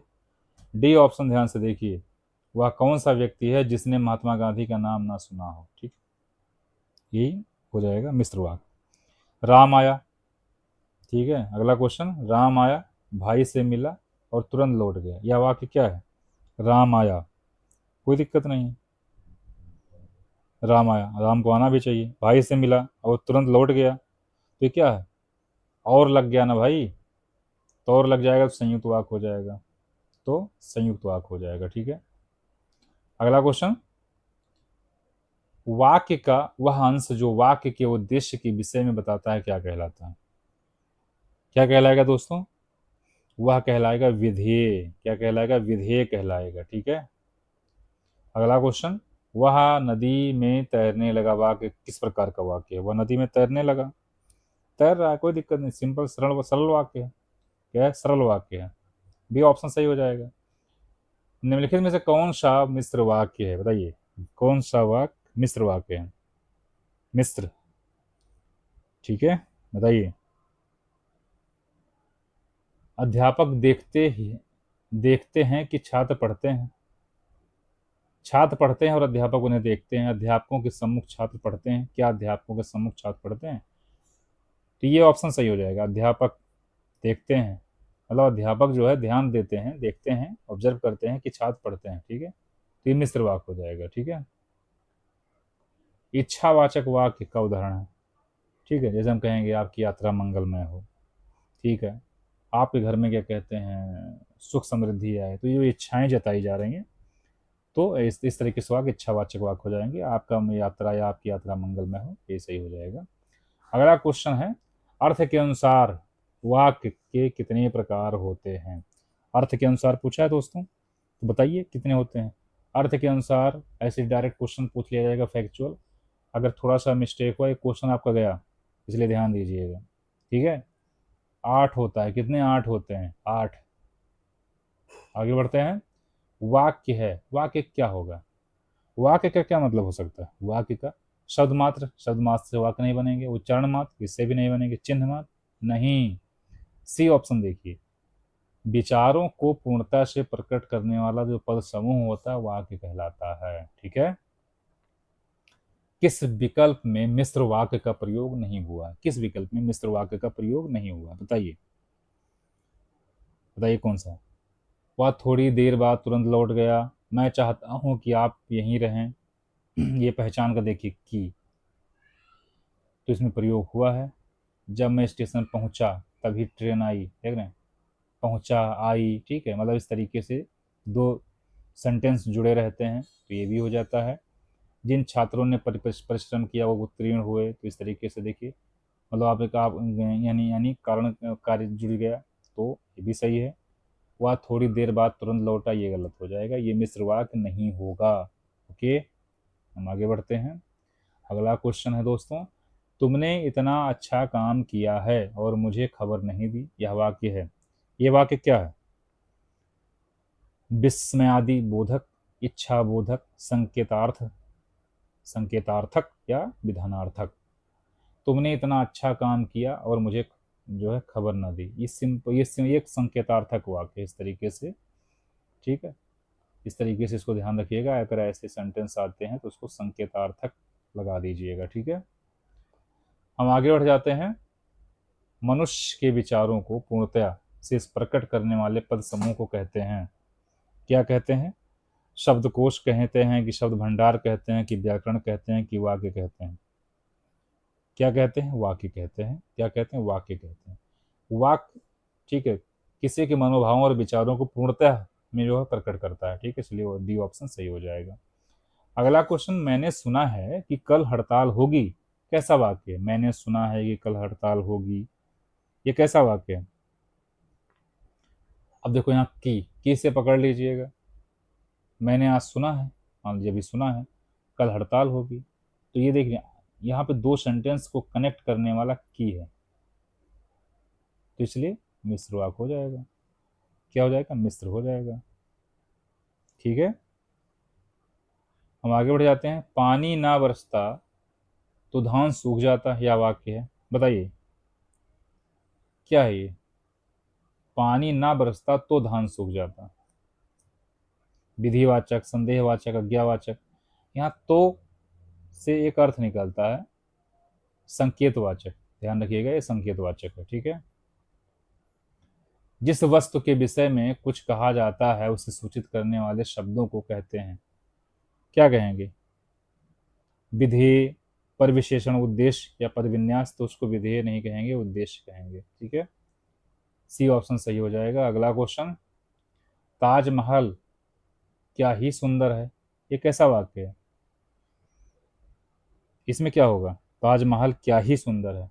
अब देखो क्या ही सुंदर, अगर लिखा ताजमहल, ठीक है, मतलब एक आश्चर्य दिखा के, ठीक है, एक्सक्लेमेटरी चिन्ह लगा दिया जाता तो कुछ अलग निकलता, विस्मय निकलता है, विस्मय बोधक हो जाता।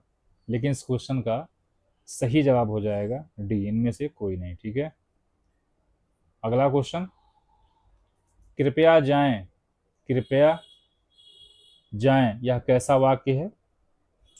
यह कैसा वाक्य है? प्रश्नवाचक, अनुरोधवाचक, आज्ञावाचक की इनमें से कोई नहीं, बताइए।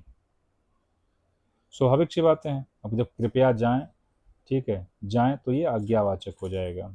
ठीक है, हम आगे बढ़ जाते हैं। मैं सुबह घूमने जाता हूँ, तो जाइए ना, कौन रोका है?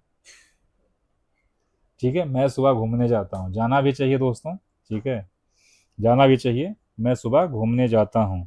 ठीक है, तो ये विधानार्थक वाक्य हो जाएगा ना, विधानार्थक। आज्ञा नहीं होगा, इच्छा नहीं होगा, संकेत, विधान।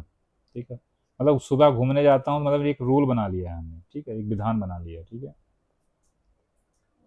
राम ने कहा गाड़ी पलट गई, राम ने कहा गाड़ी पलट गई, ये सिंपल है, यानी सरल वाक्य है। क्या है? सरल वाक्य है ये सरल वाक्य।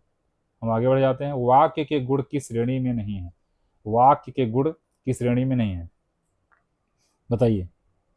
जो वाक्य का जो गुण होता है उसकी श्रेणी में कौन सा नहीं आता? आकांक्षा आता है, आकांक्षा आता है, सही है। योग्यता आता, सही है। सानिध्य, ये भी सही है। उद्देश्य, उद्देश्य अगर ना भी रहे तो वाक्य बन जाएगा, सही है। डी, डी ऑप्शन सही है। किस वाक्य में अज्ञार्थ है, यानी विध्यर्थ वृत्ति का प्रयोग हुआ है? ठीक है, किसमें हुआ है?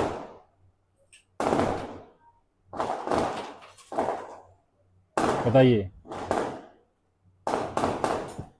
तुम अगर कहते तो मैं ऐसा जरूर करती। सभी को अपरिग्रह की भावना रखनी चाहिए। नेता को चाहिए कि वह समूह के प्रत्येक व्यक्ति का सम्मान करे। मैं चाहता हूं कि तुम भले इंसान बनो। बताइए इस क्वेश्चन का सही जवाब क्या होगा? इसका बी ऑप्शन सही होगा। सभी को अपरिग्रह अपरिग्रह की भावना रखनी चाहिए। ठीक है, अपरिग्रह की भावना रखनी चाहिए। अगला क्वेश्चन, श्री मोहनलाल वरिष्ठ हिंदी अधिकारी हैं, उक्त वाक्य में निरखांकित शब्द का विपरीत अर्थ देने वाला वाक्य कौन सा है? कौन सा है, बताइए। इसका उत्तर क्या हो जाएगा? श्री सोहनलाल उच्च हिंदी अधिकारी है, कोई दिक्कत नहीं। श्री सोहनलाल कनिष्ठ हिंदी अधिकारी हैं, कनिष्ठ की बात ही नहीं की गई है, तो विपरीत में यही चला जाएगा, बाकी सब सही लग रहा है, तो बी ऑप्शन सही हो जाएगा यानी। अगला क्वेश्चन, नीचे लिखे गए वाक्यों में से कौन सा वाक्य सर्वाधिक सही है? हमारी सौभाग्यवती कन्या कन्या का विवाह होने जा रहा है। जब कन्या का विवाह होने जा रहा है, सौभाग्यवती कैसे होगी? यह क्वेश्चन अपने आप में गलत हो गया। हमारी आयुष्मती कन्या का विवाह होने जा रहा है, ठीक है, बताइए, हमारी आयुष्मती कन्या का विवाह होने जा रहा है, तो ये सही हो जाएगा, ठीक है, ये सही हो जाएगा। हमारी सौभाग्यवती कन्या का विवाह होने जा रहा है, ये गलत हो जाएगा। हमारी आयुष्मती कन्या का विवाह होने जा रहा है, ये गलत हो जाएगा। बी ऑप्शन सही हो जाएगा, बी ऑप्शन सही हो जाएगा। रचना के आधार पे कौन सा वाक्य भेद नहीं है? रचना के आधार पे कौन सा वाक्य भेद नहीं है? सरल वाक्य होता है, संयुक्त वाक्य होता है, मिश्र वाक्य होता है, लेकिन क्रम वाक्य नहीं होता है। ये ऑप्शन सही हो जाएगा। अर्ध विराम चिन्ह। अगला क्वेश्चन दोस्तों, अर्ध विराम चिन्ह बताइए, अर्ध विराम चिन्ह बताइए। तो अर्ध विराम चिन्ह जो होता है, विराम चिन्ह तो पता ही है, ये पूरा जो रहता है डंडी, विराम चिन्ह, अर्ध विराम चिन्ह ये होता है। ये ऑप्शन सही हो जाएगा, ठीक है। विराम चिन्ह की दृष्टि से अशुद्ध अशुद्ध वाक्य है। विराम चिन्ह की दृष्टि से अशुद्ध वाक्य कौन सा है, बताइए। सुनो सुनो वह गा रही है, बिल्कुल सही है, कॉमा लगा दिया गया, सुनो सुनो वह गा रही है। मैं मनुष्य में मानवता देखना चाहती हूँ, उसे देवता बनाने की मेरी इच्छा नहीं है। अगला देख लेते हैं, वाह तुम्हारे क्या कहने, वाह तुम्हारे क्या कहने। और डी देख लेते हैं, राम मोहन सुरेश और श्याम घर चले गए। तो इसमें जो बी ऑप्शन है, ध्यान दीजिए, मैं मनुष्य में मानवता देखना चाहती हूँ, मानवता ने मनुष्यता देखना चाहती हूँ, ये होना चाहिए, उसे देवता बनाने की मेरी इच्छा नहीं है। बी ऑप्शन हो सकता है, ठीक है, इसमें गलत, बाकी सब सही है, ठीक है। किसी बड़े अंश का संक्षिप्त रूप दर्शाने के लिए किस चिन्ह का प्रयोग किया जाता है, बताइए। तो लघु चिन्ह या संक्षेप सूचक चिन्ह, अल्प विराम, अर्धविराम, कोष्ठक। तो इसका ये ऑप्शन सही हो जाएगा दोस्तों, लघु लाघो चिन्ह, लाघो चिन्ह या संक्षेप सूचक चिन्ह, यही सही हो जाएगा, ठीक है। अगला क्वेश्चन, सही विराम चिन्ह वाले वाक्य कौन से हैं? सही विराम चिन्ह वाले वाक्य कौन से हैं? चारों विकल्प एक ही टाइप का दिख रहा है, लेकिन फिर भी आपको ध्यान से देखोगे तो कहीं ना कहीं आपको कमियां नजर आ जाएंगी। इसमें जो है सही कौन सा होगा, कौन सा होगा सही, बताइए। छी तुमने तो नाम ही डुबो दिया। जब छी है तो उसके बाद तुरंत एक्सक्लामेटरी विस्मय बोधक शब्द लगना चाहिए। देखिए किस में लगा है, सी में ही लगा है, तो सी सही हो जाएगा, बाकी सब गलत हो जाएंगे, ठीक है। भाषा की कक्षा में विराम चिन्हों के उपयुक्त प्रयोग के उद्देश्य को लेकर शिक्षण कार्य हो रहा है। निम्नलिखित में से कौन सा प्रदत्त कार्य इस उद्देश्य को प्राप्त करने में सहायक है, बताइए, कौन सा होगा। क्वेश्चन पढ़िए, ठीक है, कौन सा होगा। विद्यार्थियों को निम्नलिखित में विराम चिन्ह लगाने के लिए कहें, ठीक है। बी ऑप्शन क्या हो जाएगा, विद्यार्थियों को निम्नलिखित में विराम चिन्हों को पहचान करने के लिए कहें। सी विद्यार्थियों को सही तान अनुतान में पढ़ने को कहें। डी विद्यार्थियों को पूर्ण विराम, अर्धविराम और प्रश्न चिन्हों आदि को सूची बनाने के लिए कहें, बताइए इस क्वेश्चन का जवाब क्या हो जाएगा।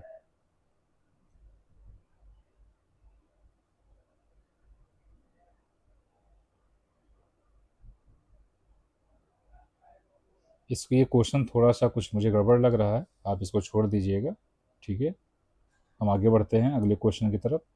साकेत एक महाकाव्य है में किन दो विराम चिन्हों का प्रयोग हुआ है? इसमें किन दो विराम चिन्हों का प्रयोग किया गया है? तो साकेत, साकेत जो है एक महाकाव्य है, जिसमें पूर्ण विराम और अर्धविराम, पूर्ण विराम और अर्धविराम दोनों लग जाएंगे, यानी डी ऑप्शन सही है, पूर्ण विराम और उद्धरण चिन्ह, सॉरी पूर्ण विराम और उद्धरण चिन्ह। साकेत एक महाकाव्य है में किन दो विराम चिन्हों का प्रयोग हुआ है? उद्धरण चिन्ह का प्रयोग हुआ है, और पूरा सेंटेंस आप ले लेंगे पूर्ण विराम का भी प्रयोग हुआ है, तो डी ऑप्शन सही हो जाएगा। अगला क्वेश्चन, समय एवं स्थान के बचत के आधार पर अब कौन सा चिन्ह पूर्ण विराम के लिए प्रयुक्त हो रहा है। इस समय बहुत ही क्या कहते हैं कि शॉर्ट में चीज़ें हो रही हैं समय और स्थान की बचत के लिए, ठीक है, तो उसके लिए एक चिन्ह जो है लगातार प्रयोग हो रहा है, ठीक है, तो वो पूर्ण विराम के रूप में प्रयुक्त होता है, तो उसे क्या कहते हैं, जो बी ऑप्शन है, ठीक है, उसी को कहते हैं। ठीक है, कौन सा अर्धविराम का चिन्ह है, कौन सा अर्धविराम का चिन्ह है, अर्धविराम का चिन्ह कौन सा हो जाएगा, देखिए जो डी ऑप्शन है वो अर्धविराम का चिन्ह है, डी ऑप्शन अर्धविराम का चिन्ह है। ठीक है, वाक्य में एक ही प्रकार के पद या पदबंधों को पृथक दर्शाने के लिए प्रयोग किया जाता है, तो क्या प्रयोग किया जाता है, अल्प विराम, क्या किया जाता है, अल्प विराम, अल्प विराम का प्रयोग किया जाता है। अगला क्वेश्चन, चिन्ह का उच्चारण होता है, जो चिन्ह का हम कहाँ से उच्चारण करते हैं, तो क्या कहते हैं, चिन्ह का उच्चारण कहाँ से करेंगे, नाक से करेंगे, नाक से करेंगे। ठीक है, कहाँ से करेंगे, नाक से, ये ऑप्शन सही हो जाएगा। नीचे लिखे गए वाक्यों में से किस वाक्य में विराम चिन्ह का प्रयोग सही है, ठीक है, किस में सही है, ध्यान से देखिए और पढ़िए। सुभाष चंद्र बोस ने कहा तुम मुझे खून दो मैं तुम्हें आज़ादी दूंगा, सुभाष चंद्र बोस ने कहा तुम मुझे खून दो मैं तुम्हें आज़ादी दूंगा, सुभाष चंद्र बोस ने कहा, यहाँ तक तो ये सेंटेंस, पहले वाला ऑप्शन देखिए, सुभाष चंद्र बोस ने कहा, सी ऑप्शन देखिए, सुभाष चंद्र बोस ने कहा, लेकिन इसमें सिंगल इन्वर्टेड कामा नहीं है। और देख लेते हैं, सुभाष चंद्र बोस ने कहा, डी ऑप्शन और बी ऑप्शन तो वैसे खारिज हो गया, यानी कट गया। सही मेरे हिसाब से सुभाष चंद्र बोस ने कहा तुम मुझे खून दो मैं तुम्हें आज़ादी दूंगा, ये सी ऑप्शन सही हो जाएगा। ठीक है, हम आगे बढ़ जाते हैं। अर्धविराम का चिन्ह क्या है, अर्धविराम का चिन्ह कन्फर्म है, अर्धविराम का चिन्ह क्या है, ये ऑप्शन सही हो जाएगा। अगला क्वेश्चन, हिंदी में पूर्ण विराम चिन्ह को छोड़कर शेष चिन्ह किस भाषा के हैं, किस भाषा के हैं बताइए। ठीक है, अगर पूर्ण विराम चिन्ह को छोड़ दिया है, शेष चिन्ह किस भाषा के हैं, तो किसके हैं वो संस्कृत के हैं कि अंग्रेजी के हैं कि फारसी के, चीनी, अंग्रेजी के हैं, किसके हैं, अंग्रेजी के हैं। ठीक है, हम आगे बढ़ जाते हैं। विराम चिन्ह का उपयोगिता है, विराम चिन्ह की क्या उपयोगिता है, विराम चिन्ह की कोई उपयोगिता होगी ना, क्या उपयोगिता है, भाषा को अलंकृत करने के लिए नहीं, भाषा की सामाजिक शक्ति बढ़ाने के लिए भी नहीं, व्याकरण का ज्ञान करने के लिए भी नहीं, भावाभिव्यक्ति को स्पष्ट करने के लिए किया जाता है, सी ऑप्शन सही होगा। पूर्ण विराम का अर्थ क्या है भाई, पूर्ण विराम का अर्थ क्या है, पूर्ण विराम का अर्थ है कि पूरी तरीके से आप रुक जाइए, ठहर जाइए, यानी ये ऑप्शन सही हो जाएगा, पूरी तरह रुकना। ठीक है, पूर्ण विराम हो गया। वर्तनी की दृष्टि से कई बार सुना होगा, किसी की मृत्यु हो जाती है तो कहते हैं कि उसके जीवन का पूर्ण विराम हो गया, यानी कि अब खत्म हो गया। वर्तनी की दृष्टि से शुद्ध हुआ शब्द है, वर्तनी की दृष्टि से शुद्ध शब्द, बताइए शुद्ध शब्द है, यहाँ से अच्छा क्वेश्चन बनता है, और कई बार लोग गलत कर देते हैं, गलतियां हो जाती हैं।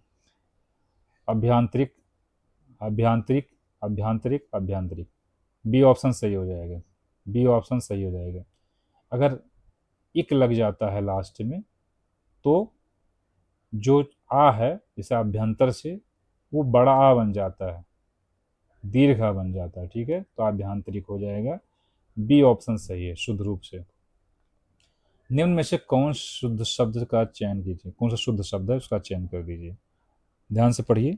आपको लग रहा होगा कि इसमें सारे शुद्ध हैं, लेकिन एक शुद्ध शब्द है, देखने में तो आसान लग रहा है लेकिन गलत हो जाता है। ठीक है, कलेश इस तरीके से नहीं लिखा जाएगा, ये गलत हो गया। कलेश ऐसा भी नहीं लिखा जाएगा, कालेश तो बिल्कुल गलत है, कलेश बी ऑप्शन सही हो जाएगा। हम आगे बढ़ते हैं। अगला क्वेश्चन, कौन सा वाक्य शुद्ध है, कौन सा वाक्य शुद्ध है, कौन सा वाक्य शुद्ध है, तो देख लेते हैं। परशुराम के क्रोधाग्नि ने क्षत्रियों को जला दिया, और देख लेते हैं। खेतों में लंबे लंबे घास उगाए, अगला गलियों को चौड़ा करना आवश्यक है, अगला वृक्षों पर कोयल कूक रही है। ठीक है, वृक्षों पर कोयल कूक रही है, ये बहुत अच्छा सही नहीं लग रहा है। ठीक है, कहीं भी कोयल कूक सकती है। खेतों में लंबे लंबे घास उगाए हैं। परशुराम को क्रोधाग्नि ने क्षत्रियों को जला दिया। जो शुद्ध रूप से मुझे लगता है सी है यार, गलियों को चौड़ा करना आवश्यक है। सी ऑप्शन सही हो जाएगा। अगला क्वेश्चन, वर्तनी की दृष्टि से शुद्ध वाक्य कौन से हैं? वर्तनी की दृष्टि से शुद्ध वाक्य कौन से हैं, बताइए। आनुषंगिक, लब्ध प्रतिष्ठित, त्रिवार्षिक, गोपित। आनुषंगिक शुद्ध है, लब्ध प्रतिष्ठित नहीं, लब्ध प्रतिष्ठ होता है, और त्रिवार्षिक नहीं, त्रैवार्षिक होता है। ठीक है, तो ये ऑप्शन सही हो जाएगा। अगला क्वेश्चन, निम्नलिखित में से कौन सा वाक्य शुद्ध है? निम्नलिखित में से कौन सा वाक्य शुद्ध है? सारा राज्य उसके लिए एक थाती है। बी, जापान तब तक नहीं मानेगा जब तक उनकी फौजें लड़ सकती है। सी, उन्होंने मुझे बंबई घुमाई। और डी, काव्य, नाटक और कहानी पर्याप्त संख्या में प्रकाशित हुए हैं। इस क्वेश्चन का सही जवाब क्या हो जाएगा? इस क्वेश्चन का सही जवाब क्या हो जाएगा दोस्तों? ध्यान से देखिए। सारा राज्य उसके लिए एक थाती है, ये शुद्ध है। ठीक है, जापान तब तक नहीं मानेगा जब तक उनकी फौजें लड़ सकती है। ठीक है, थोड़ा अटपटा लग रहा है। उन्होंने मुझे मुंबई घुमाई, उन्होंने मुझे मुंबई घुमाई, उन्होंने मुझे मुंबई घुमाया। काव्य, नाटक और कहानी पर्याप्त संख्या में प्रकाशित हुए। पर्याप्त संख्या चूंकि गलत है। ठीक है, इस तरीके से ये ऑप्शन सही हो जाएगा। कौन सा वाक्य शुद्ध है, बताइए कौन सा वाक्य शुद्ध है? परशुराम के क्रोधाग्नि। ठीक है, ये रिपीट हो चुका है, तो इसका सी ऑप्शन सही हो जाएगा। ठीक है, अगला क्वेश्चन, अशुद्ध वाक्य बताइए। पूजनीय, चार दीवारी, उच्छिष्ट, पारिवारिक। बताइए शुद्ध वाक्य क्या है, अशुद्ध वाक्य क्या है? ये ऑप्शन गलत है। या तो पूज्य होता है, जैसे माता पिता के लिए पूज्य शब्द, माता के लिए पूज्य, या पूजनीय। पूजनीय, पूजनीय नहीं होगा, ये अशुद्ध है। बाकी चार दीवारी सही है, उच्छिष्ट भी सही है, उच्छिष्ट पारिवारिक भी सही है। ठीक है, आगे बढ़ जाते हैं। निम्न में से सही विकल्प का चयन कीजिए। स्रोत, स्रोत, स्रोत। कुछ लोग स्रोत को स्त्रोत बोल देते हैं, लेकिन जबकि स्त्रोत होता नहीं है, वो गलत है। कहीं पर कई जगह लिखा मिल जाता है, शुद्ध रूप से स्रोत होगा। ठीक है, आगे बढ़ जाते हैं। निम्नलिखित में से शुद्ध वाक्य छांटिए। शुद्ध वाक्य क्या होगा? आगामी गलत है, आगामी होगा। क्या हो जाता है? आगामी हो जाता है, आगामी। केंद्रीय गलत है। धीन, अधीन, धीन, अधीन। तो जब छोटा आ लग जाता है तो ये नकारात्मक शब्द बन जाता है, नकारात्मक। ठीक है, तो कहने का मतलब है कि जो ये सी ऑप्शन जाएगा, ये शुद्ध हो जाएगा। ठीक है, दीक्षा में ऐसा लिखा जाएगा, दीक्षा। ठीक है, हम आगे बढ़ जाते हैं। निम्नलिखित में से अशुद्ध शब्द छांटिए। अशुद्ध क्या है? क्षत्रिय, धोखा, श्रेष्ठ। ये तीनों शुद्ध हैं। लिखा है आविष्कार, आविष ने आविष्कार, आविष बड़ा आ हो जाएगा। ठीक है, छोटा आ नहीं रहेगा, इसलिए डी ऑप्शन गलत है। ठीक है, आगे बढ़ जाते हैं। वैसे हम लोगों ने 200 क्वेश्चन को कंप्लीट कर लिया है। थोड़ी सी धैर्य बनाकर और रखिए। ठीक है, 98 क्वेश्चन के आसपास अभी और है। ठीक है, देख लेते हैं। ठीक है, फटाफट। निम्न में से किस शब्द की वर्तनी सही है? किसकी सही होगी, बताइए। अनुग्रहित, अनुग्रहित, कि अनुग्रहित, कि अनुग्रहित, कि अनुग्रहित। इसमें अनुग्रहित शुद्ध है, यानी बी ऑप्शन सही है। अगला, निम्नलिखित में से शुद्ध वाक्य, शुद्ध शब्द है। पैतृक गलत है, पैतृक ऐसे नहीं लिखा जाएगा। पैतृक सी वाला भी ऐसे नहीं लिखा जाएगा। डी, पैतृक ऐसे नहीं लिखा जाएगा। जो लिखा जाएगा बी, पैतृक शुद्ध रूप से बी वाला ऑप्शन सही है। ठीक है, बहुत बार पूछा हुआ है। अगला क्वेश्चन, ये क्वेश्चन तो बहुत बार पूछा है, यानी कि मतलब कोई भी एग्जाम हो, टेट हो, पेट हो, ठीक है, पीसीएस हो, आरओ हो, बहुत बार पूछा है क्वेश्चन। इसको ध्यान से देखिएगा। ठीक है, उज्ज्वल, उज्ज्वल जो है शुद्ध रूप से कैसा लिखा जाएगा? तो उज्ज्वल लिखने के लिए डबल आधा जा, यही सही है, ठीक है, बाकी सब गलत है, ठीक है। शुद्ध वाक्य है मुझे केवल 10 रुपया चाहिए, मुझे केवल 10 रुपये चाहिए, ठीक है। मुझे केवल मात्र, जब केवल लगा दिया गया, मात्र लगाने की कोई आवश्यकता नहीं, ये वैसे गलत हो गया। मुझे केवल 10 रुपये मात्र चाहिए, मात्र केवल, ये भी गलत हो गया। मुझे मात्र 10 रुपये केवल चाहिए, ये भी गलत हो गया। सही क्या हुआ, ये ऑप्शन सही हो गया। हम आगे बढ़ जाते हैं। हलंत का प्रयोग किया जाता है, हलंत का प्रयोग कहाँ किया जाएगा भाई, बताइए।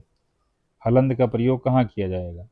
व्यंजन को द्वित्व रूप में लिखने के लिए, नहीं, यहाँ नहीं होगा, ये गलत है। स्वर एवं व्यंजन को अलग करने के लिए, बिल्कुल गलत है। व्यंजन और स्वर को जोड़ने के लिए, बिल्कुल गलत है। व्यंजन को स्वर रहित लिखने के लिए, डी ऑप्शन सही हो जाएगा, डी ऑप्शन सही हो जाएगा। अगला क्वेश्चन 207, निम्नलिखित वाक्य का शुद्ध रूप चिन्हित कीजिए। ए, आपका पत्र साथ धन्यवाद मिला। बी, आपका पत्र मिला धन्यवाद, आपका पत्र धन्यवाद सहित मिला, सा धन्यवाद आपका पत्र मिला। तो इस क्वेश्चन का सही जवाब हो जाएगा बी, आपका पत्र मिला, फिर उसके बाद हम कहते हैं धन्यवाद। बी ऑप्शन सही हो जाएगा, ठीक है। वैसे शुद्ध रूप से इसका भी यही होना चाहिए कि आपको पत्र मिला, कॉमा धन्यवाद, फिर पूर्ण विराम होना चाहिए, लेकिन इन चारों में बी ऑप्शन सही हो जाएगा, ठीक है। शुद्ध वाक्य, शुद्ध वाक्य है, यह असली गाय का दूध है, ठीक, असली गाय, गाय असली थोड़ा होती है, दूध असली, असली और नकली हो सकता है। यह असली गाय का दूध है, यह गाय के असली दूध है, यह गाय के असली दूध है, यह गाय के असली दूध है। तो इसका क्या जवाब हो जाएगा? शुद्ध रूप से, शुद्ध रूप से सी ऑप्शन को ध्यान दीजिए, सी ऑप्शन को ध्यान दीजिए, सी ऑप्शन को ध्यान दीजिए, यह गाय का असली दूध है।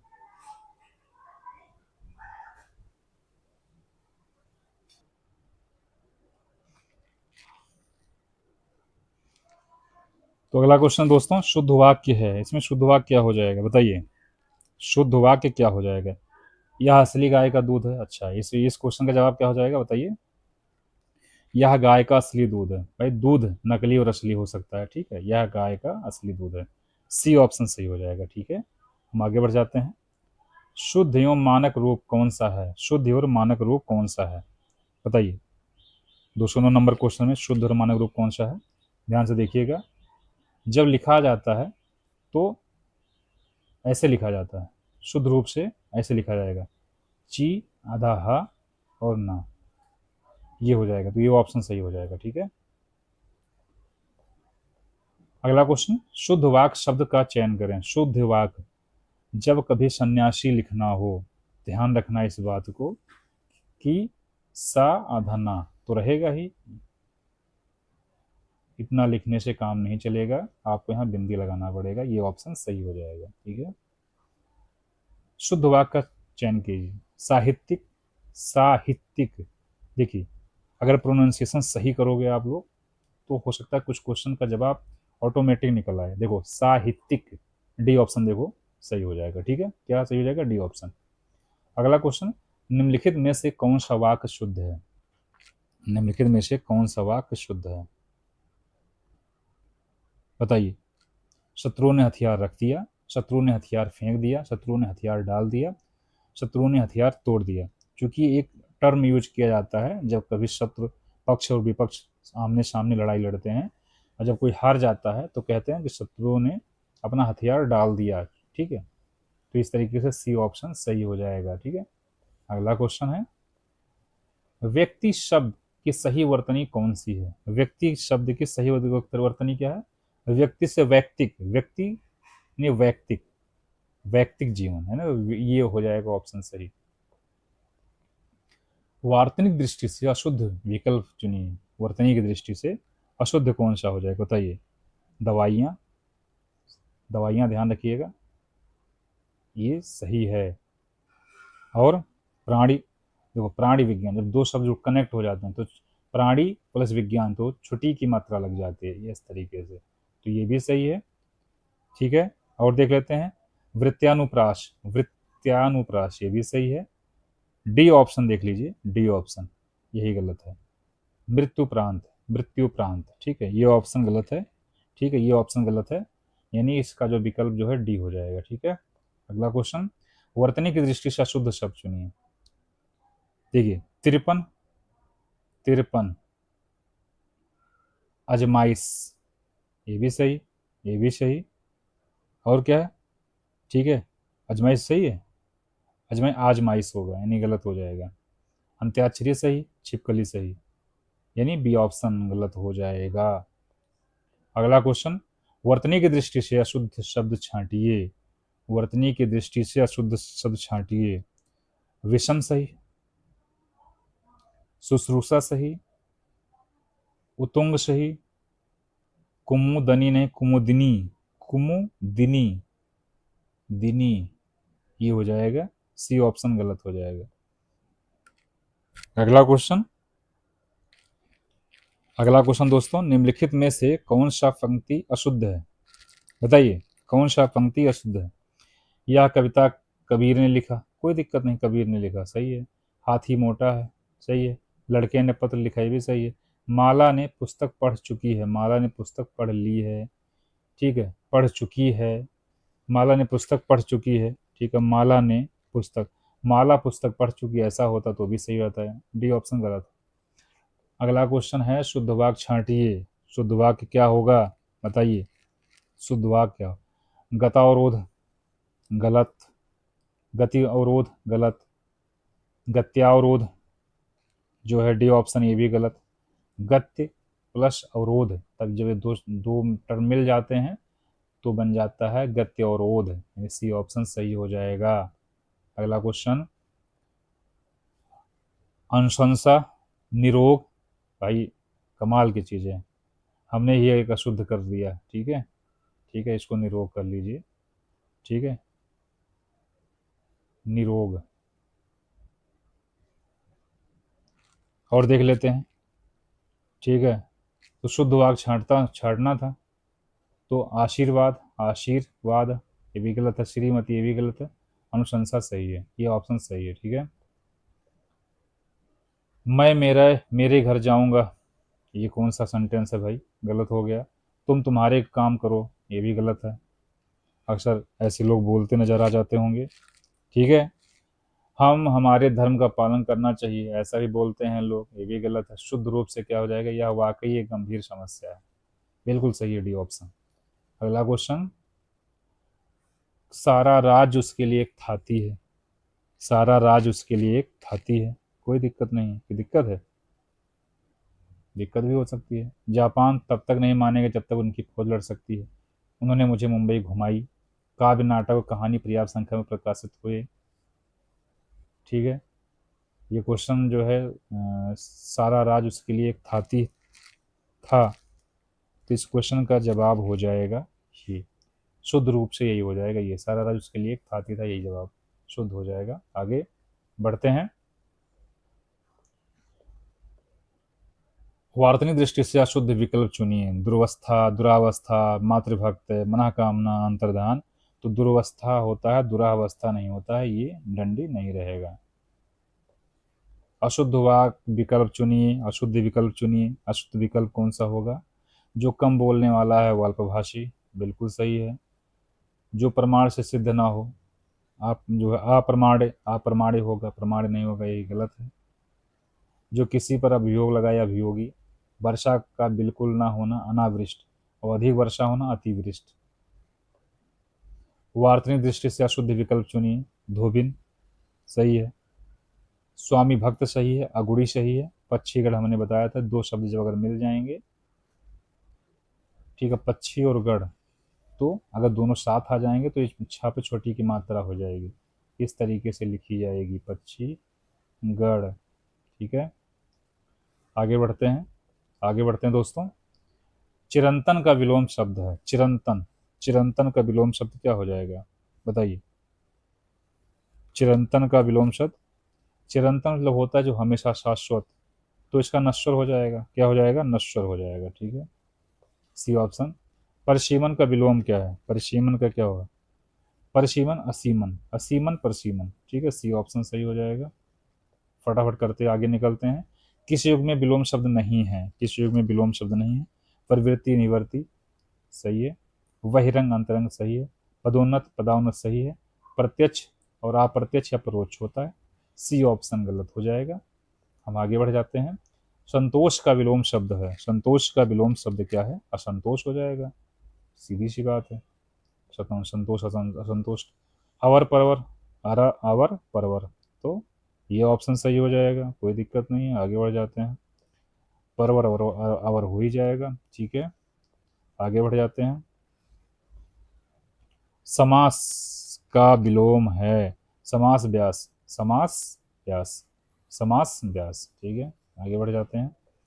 शब्द रचना विधि के आधार पर 4 विधियां हैं, शब्द रचना विधि के आधार पर 4 विधियां हैं, ठीक है। उपसर्ग प्रत्यय संधि समास, देखिए क्या कहाँ मिल जाएगा, तो डी ऑप्शन में मिल जाएगा, उपसर्ग प्रत्यय संधि समास, डी ऑप्शन सही हो जाएगा।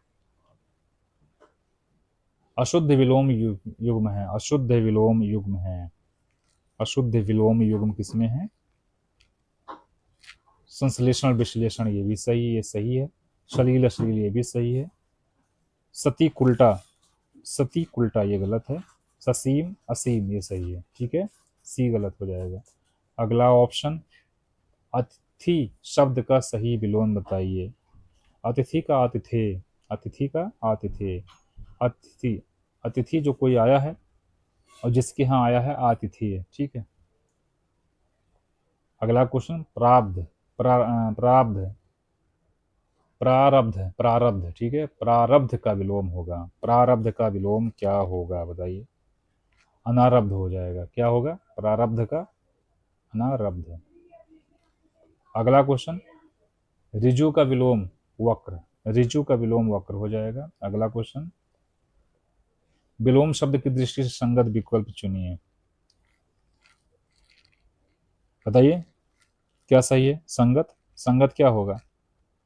तो संगत विलास प्रलास गलत है, विहित परिहित गलत है, आपदा विपदा, आपदा विपदा गलत, वैमनस्य सौमनस्य यही सही है, डी ऑप्शन सही है, ठीक है। इप्सित शब्द का, इप्सित अनिप्सित, इप्सित अनिप्सित, इप्सित अनिप्सित, ये ऑप्शन सही है, ठीक है, ये ऑप्शन सही है। हम आगे बढ़ जाते हैं। उर्वर अनुर्वर, उर्वर, उर्वर मतलब उपजाऊ, तो इसका उल्टा, इसका उल्टा क्या ऊसर हो जाएगा या अनउर्वर हो जाएगा, तो यहाँ पे ऊसर लग जाएगा, बी ऑप्शन।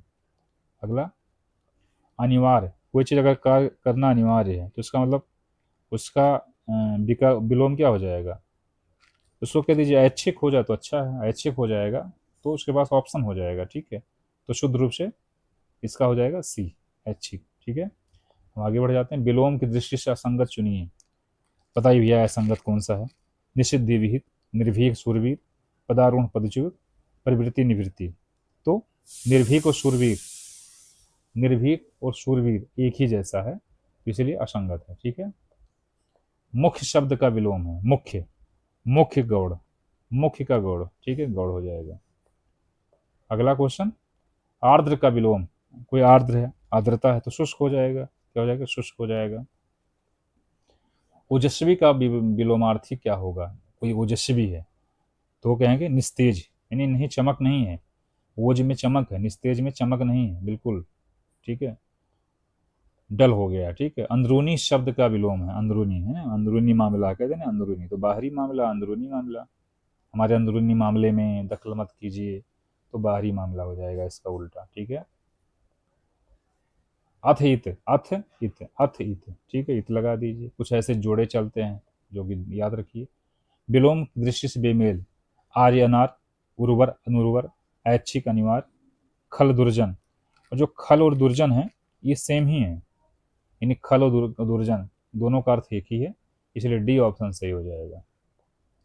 सुलभ का विपरीतार्थक कौन सा होगा? सुलभ दुर्लभ, कोई चीज सुलभ है कहेंगे बड़ा दुर्लभ है, तो दुर्लभ हो जाएगा।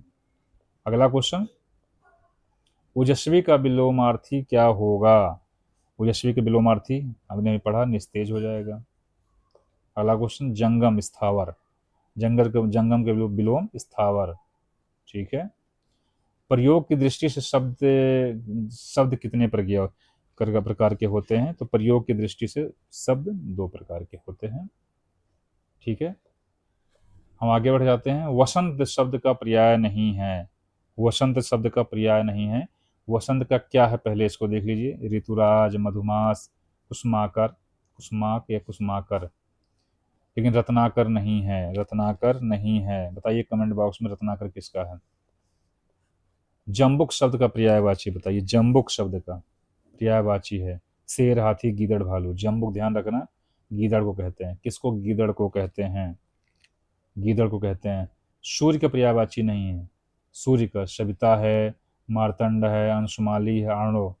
अर्णव नहीं है, अर्णव नहीं है। अर्णव किसका है? शायद समुद्र का है क्या? अर्णव समुद्र का होना चाहिए। ठीक है, आगे बढ़ते हैं। कैवल्य शब्द का पर्यायवाची है, कैवल्य। कैवल्य शब्द का पर्यायवाची कौन सा है बताइए। कैवल्य का निर्वाण, कैवल्य का निर्वाण। निर्वाण जो है शब्द का प्रयोग बौद्ध धर्म किया जाता है और कैवल्य का जैन धर्म में, लेकिन दोनों का अर्थ वही होता है जो हिंदू धर्म में मोक्ष की प्राप्ति, मोक्ष की ही सेंस में होता है। ठीक है। भार्गवी का पर्यायवाची शब्द बताइए, भार्गवी, भार्गवी का पर्यायवाची शब्द कौन सा है? पद्मा, भार्गवी पद्मा। ठीक है। अगला क्वेश्चन, निम्नलिखित में से कौन सा शब्द शेर का पर्यायवाची नहीं है? नाहर, कुंजर, केसरी, केहरी। तो कुंजर, कुंजर नहीं होते हैं, कुंजर नहीं होगा, बाकी तीनों सही है।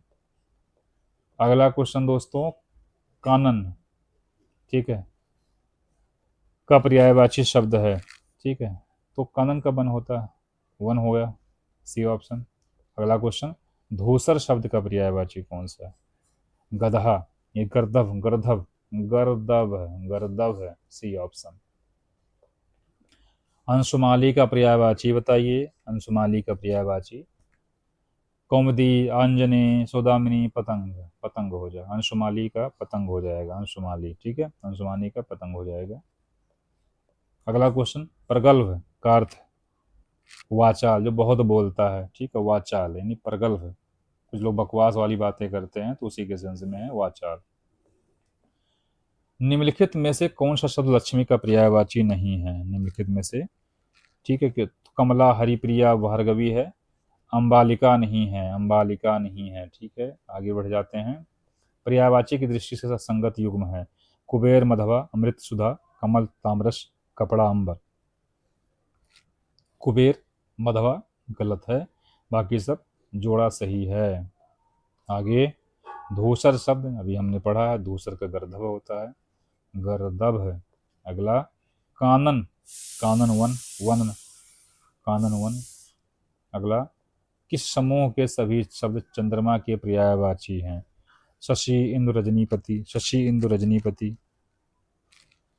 हैं, कौन सा होगा? शशि, इंदु, रजनीपति, निशाकर, शशांक, नवनीत, छपाकर, ये कुल मिला के ये ऑप्शन सही है, इसी को लगा लीजिए। ठीक है। अगला क्वेश्चन भैया,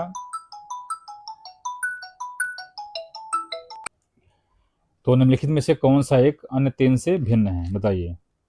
अन्य तीन से, अन्य तीन से भिन्न कौन से? कांता, पत्नी, प्रिया, कांति। बताइए कौन सा भिन्न, कौन है? एक मिनट दोस्तों। ठीक है, निम्नलिखित में से कौन सा एक अन्य तीन से भिन्न है? तो कौन सा, कौन भिन्न है? कांता, पत्नी, प्रिया, कांति। बताइए। तो इसका सही जवाब हो जाए कांति। कांति नहीं है तीनों, जबकि तीनों पत्नी, प्रिया, कांता एक ही है। निम्न में से बेमेल शब्द कौन सा? ध्वजा, निशान, केतु, चमक। तो इसमें क्या हो जाएगा दोस्तों? चमक। चमक जो है बेमेल है, ध्वजा, निशान, केतु ठीक है एक ही ग्रुप के हैं। आगे बढ़ जाते हैं। ललना निम्न में से पर्याय है? गाय का, कोयल का, स्त्री का, मोर का। स्त्री का ललना, ठीक है, स्त्री का पर्याय है। ठीक है। अगला क्वेश्चन, कलश, कुलिश शब्द का उपयुक्त अर्थ है? कलश, कलश मतलब क्या होता है? कलश में घड़ा, कलश मीन्स घड़ा, तो कुलिश मीन्स वज्र। ये ऑप्शन बी, बी ऑप्शन सही हो जाएगा। निम्न में से कौन सा कामदेव का पर्यायवाची, निम्नलिखित में से कौन सा कामदेव का पर्यायवाची शब्द नहीं है? मनमथ, मनोज, अनंग, मरीचि। तो कौन सा नहीं है? मरीचि नहीं है। ठीक है, मरीचि नहीं, अनंग है, मनोज, मनमथ है। मनमथ, मदन, मनोज, अनंग ये सब कामदेव के हैं। धूमकेतु, धूमकेतु, धूमकेतु जो किसका पर्यायवाची है? अग्नि का। किसका? अग्नि का। अगला क्वेश्चन, अकाल का पर्यायवाची है, अकाल का पर्यायवाची है दुर्भिक्ष, अकाल का दुर्भिक्ष होता है। अगला क्वेश्चन, नदी का पर्यायवाची भवानी, सूर्यगिरी, सरिता। इस क्वेश्चन का सही जवाब क्या हो जाएगा दोस्तों? सरिता हो जाएगा। सरिता जो है नदी का पर्यायवाची नहीं है। ठीक है, बताइए सरिता किसका है? सरिता किसका है? गिरी है, सुर है, भवानी, नदी का पर्यायवाची, नदी का पर्यायवाची है, ध्यान रखना, सरिता ही तो है, बाकी सब नहीं है। कई बार क्वेश्चन पढ़ने में गड़बड़ हो जाता है, थोड़ा ध्यान दीजिएगा। कठोर के लिए समानार्थक शब्द है कठोर, ठीक है, तो परुष होता है कठोर का, परुष, पौरुष नहीं परुष, ठीक है, ये ध्यान रखना, अच्छा शब्द है। ठीक है, अगला क्वेश्चन, इनमें से कौन सा शब्द आनंद, कौन सा शब्द आनंद का पर्यायवाची नहीं है? आनंद का पर्यायवाची नहीं है।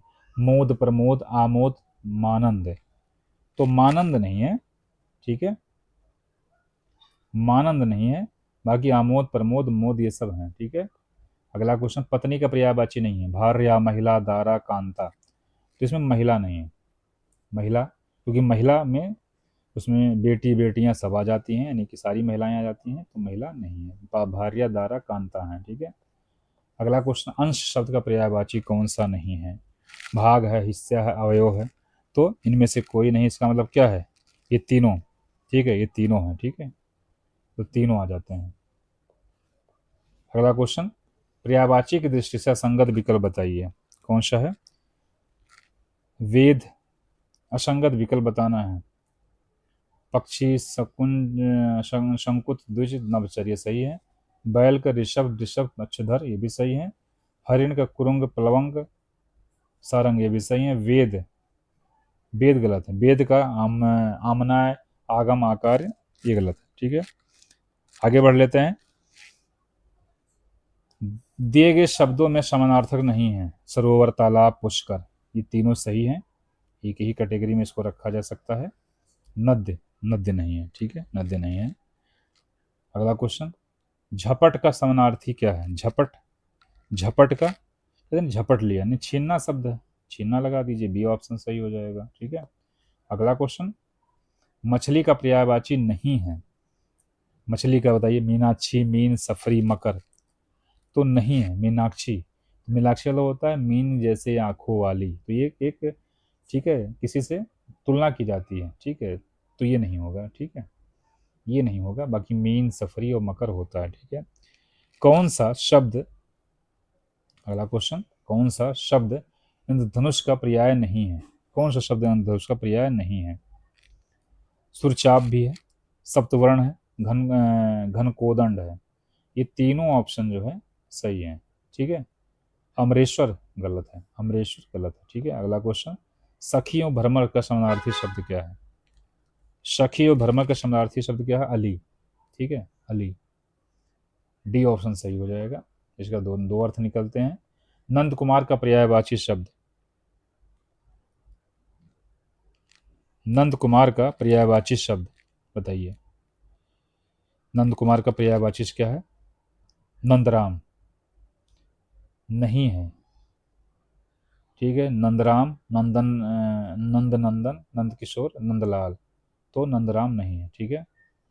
अगला क्वेश्चन, कमल का पर्यायवाची नहीं है। कमल का पर्यायवाची नहीं है, बताइए, कमल का पर्यायवाची क्या नहीं है?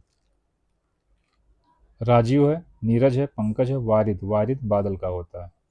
अगला क्वेश्चन, किस विकल्प का सभी शब्द रात का पर्यायवाची? प्यार, निशा, यामिनी, सरवरी, रैन, विभौरी, क्षमा, रजनी, दैत, राका, रात्र, तनु, तो इसका क्या उत्तर हो जाएगा? इसका उत्तर हो जाएगा सरवरी, रैन, विभावरी, ये हो जाएगा। अगला क्वेश्चन, केतु का पर्यायवाची शब्द है। केतु का पर्यायवाची शब्द क्या हो जाएगा? झंडा, झंडा, डी ऑप्शन।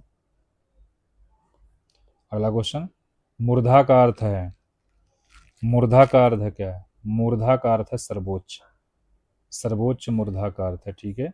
कौन जीवन का सही अनेकार्थी शब्द है? जीवन का जिंदगी होता है, जिंदगी, ठीक है, सी ऑप्शन। अगला 10 क्वेश्चन और बचे हैं दोस्तों। ठीक है, हम लोग बिल्कुल नज़दीक हैं। जिन शब्दों के एक से अधिक अर्थ होते हैं वे कहलाते हैं, वो क्या कहलाएंगे? अनेकार्थी शब्द कहलाएंगे, कोई दिक्कत नहीं है, डी ऑप्शन लगा दीजिए। भाषा संबंधी भूल हो सकते हैं तो उसे क्या कहते हैं? त्रुटि कहते हैं, कोई दिक्कत नहीं है। अगला क्वेश्चन, अकिंचन का अर्थ क्या है? जिसके पास क्या हो? कुछ भी ना हो, अकिंचन होगा वो, ठीक है। अगला क्वेश्चन, पथ पथ्य युग्म का अर्थ है। पथ्य युग्म का क्या अर्थ है? पथ मतलब रास्ता और पथ्य मतलब होता है रोगी का भोजन, ठीक है, तो ये ऑप्शन सही हो जाएगा। अगला, उत्कोच शब्द का सही अर्थ है। उत्कोच मतलब क्या होता है? कहते हैं उत्कोच, पहले ऐसे बोलते थे कभी मौर्यकाल वगैरह में, उत्कोच जो है लिया जा रहा है, घोष होता है, घोष। अंबर का अनेकार्थक शब्द है। अंबर मतलब दो, इसके दो अर्थ निकलेंगे, एक तो आकाश, आकाश एक कपड़ा, जिस तरीके से आकाश ढके रहता है वैसे कपड़ा भी हम पहन के अपने तन को ढके रहते हैं, ठीक है। सूचक का समानार्थक शब्द है सूचक, है सूचक, दोतक, शुद्ध रूप से सूचक दोतक, ठीक है, ये ऑप्शन सही है। अगला क्वेश्चन, उसका अंबर फट गया, मैं में अंबर का क्या अर्थ है? अंबर मतलब क्या हो जाएगा भाई? अंबर, आकाश तो फटेगा नहीं, कपड़ा ही फटेगा, तो कपड़ा फट गया तो लगा दीजिए बी ऑप्शन। अगला, अनेकार्थी शब्द अंतर्गत, ठीक है, निम्नलिखित शब्दों में से कौन सा शब्द गुरु शब्द का अर्थ नहीं बताता है? तो क्या नहीं बताएगा? भारी, आचार, बृहस्पति, ये तीनों बताएगा, मूल नहीं बताएगा, मूल नहीं बताएगा, ठीक है। अगला और लास्ट क्वेश्चन है, दिए हुए शब्दों में भिन्न अर्थ वाला शब्द, दिए हुए शब्दों में भिन्न अर्थ वाला शब्द बताइए। रश्मि, अंशु, मयूख, निकेत, तो इसका सही जवाब हो जाएगा डी ऑप्शन, सही जवाब हो जाएगा, ठीक है दोस्तों। दोस्तों, आज की इस मैराथन क्लास में हमने हिंदी व्याकरण के 300 महत्वपूर्ण प्रश्नों को पूरा किया। उम्मीद है यह अभ्यास आपकी तैयारी को और मजबूत करेगा। वीडियो उपयोगी लगा हो तो लाइक, शेयर और चैनल को सब्सक्राइब जरूर करें। कमेंट में अपना स्कोर भी बताएं। मिलते हैं अगली शानदार क्लास में, तब तक पढ़ते रहिए, आगे बढ़ते रहिए।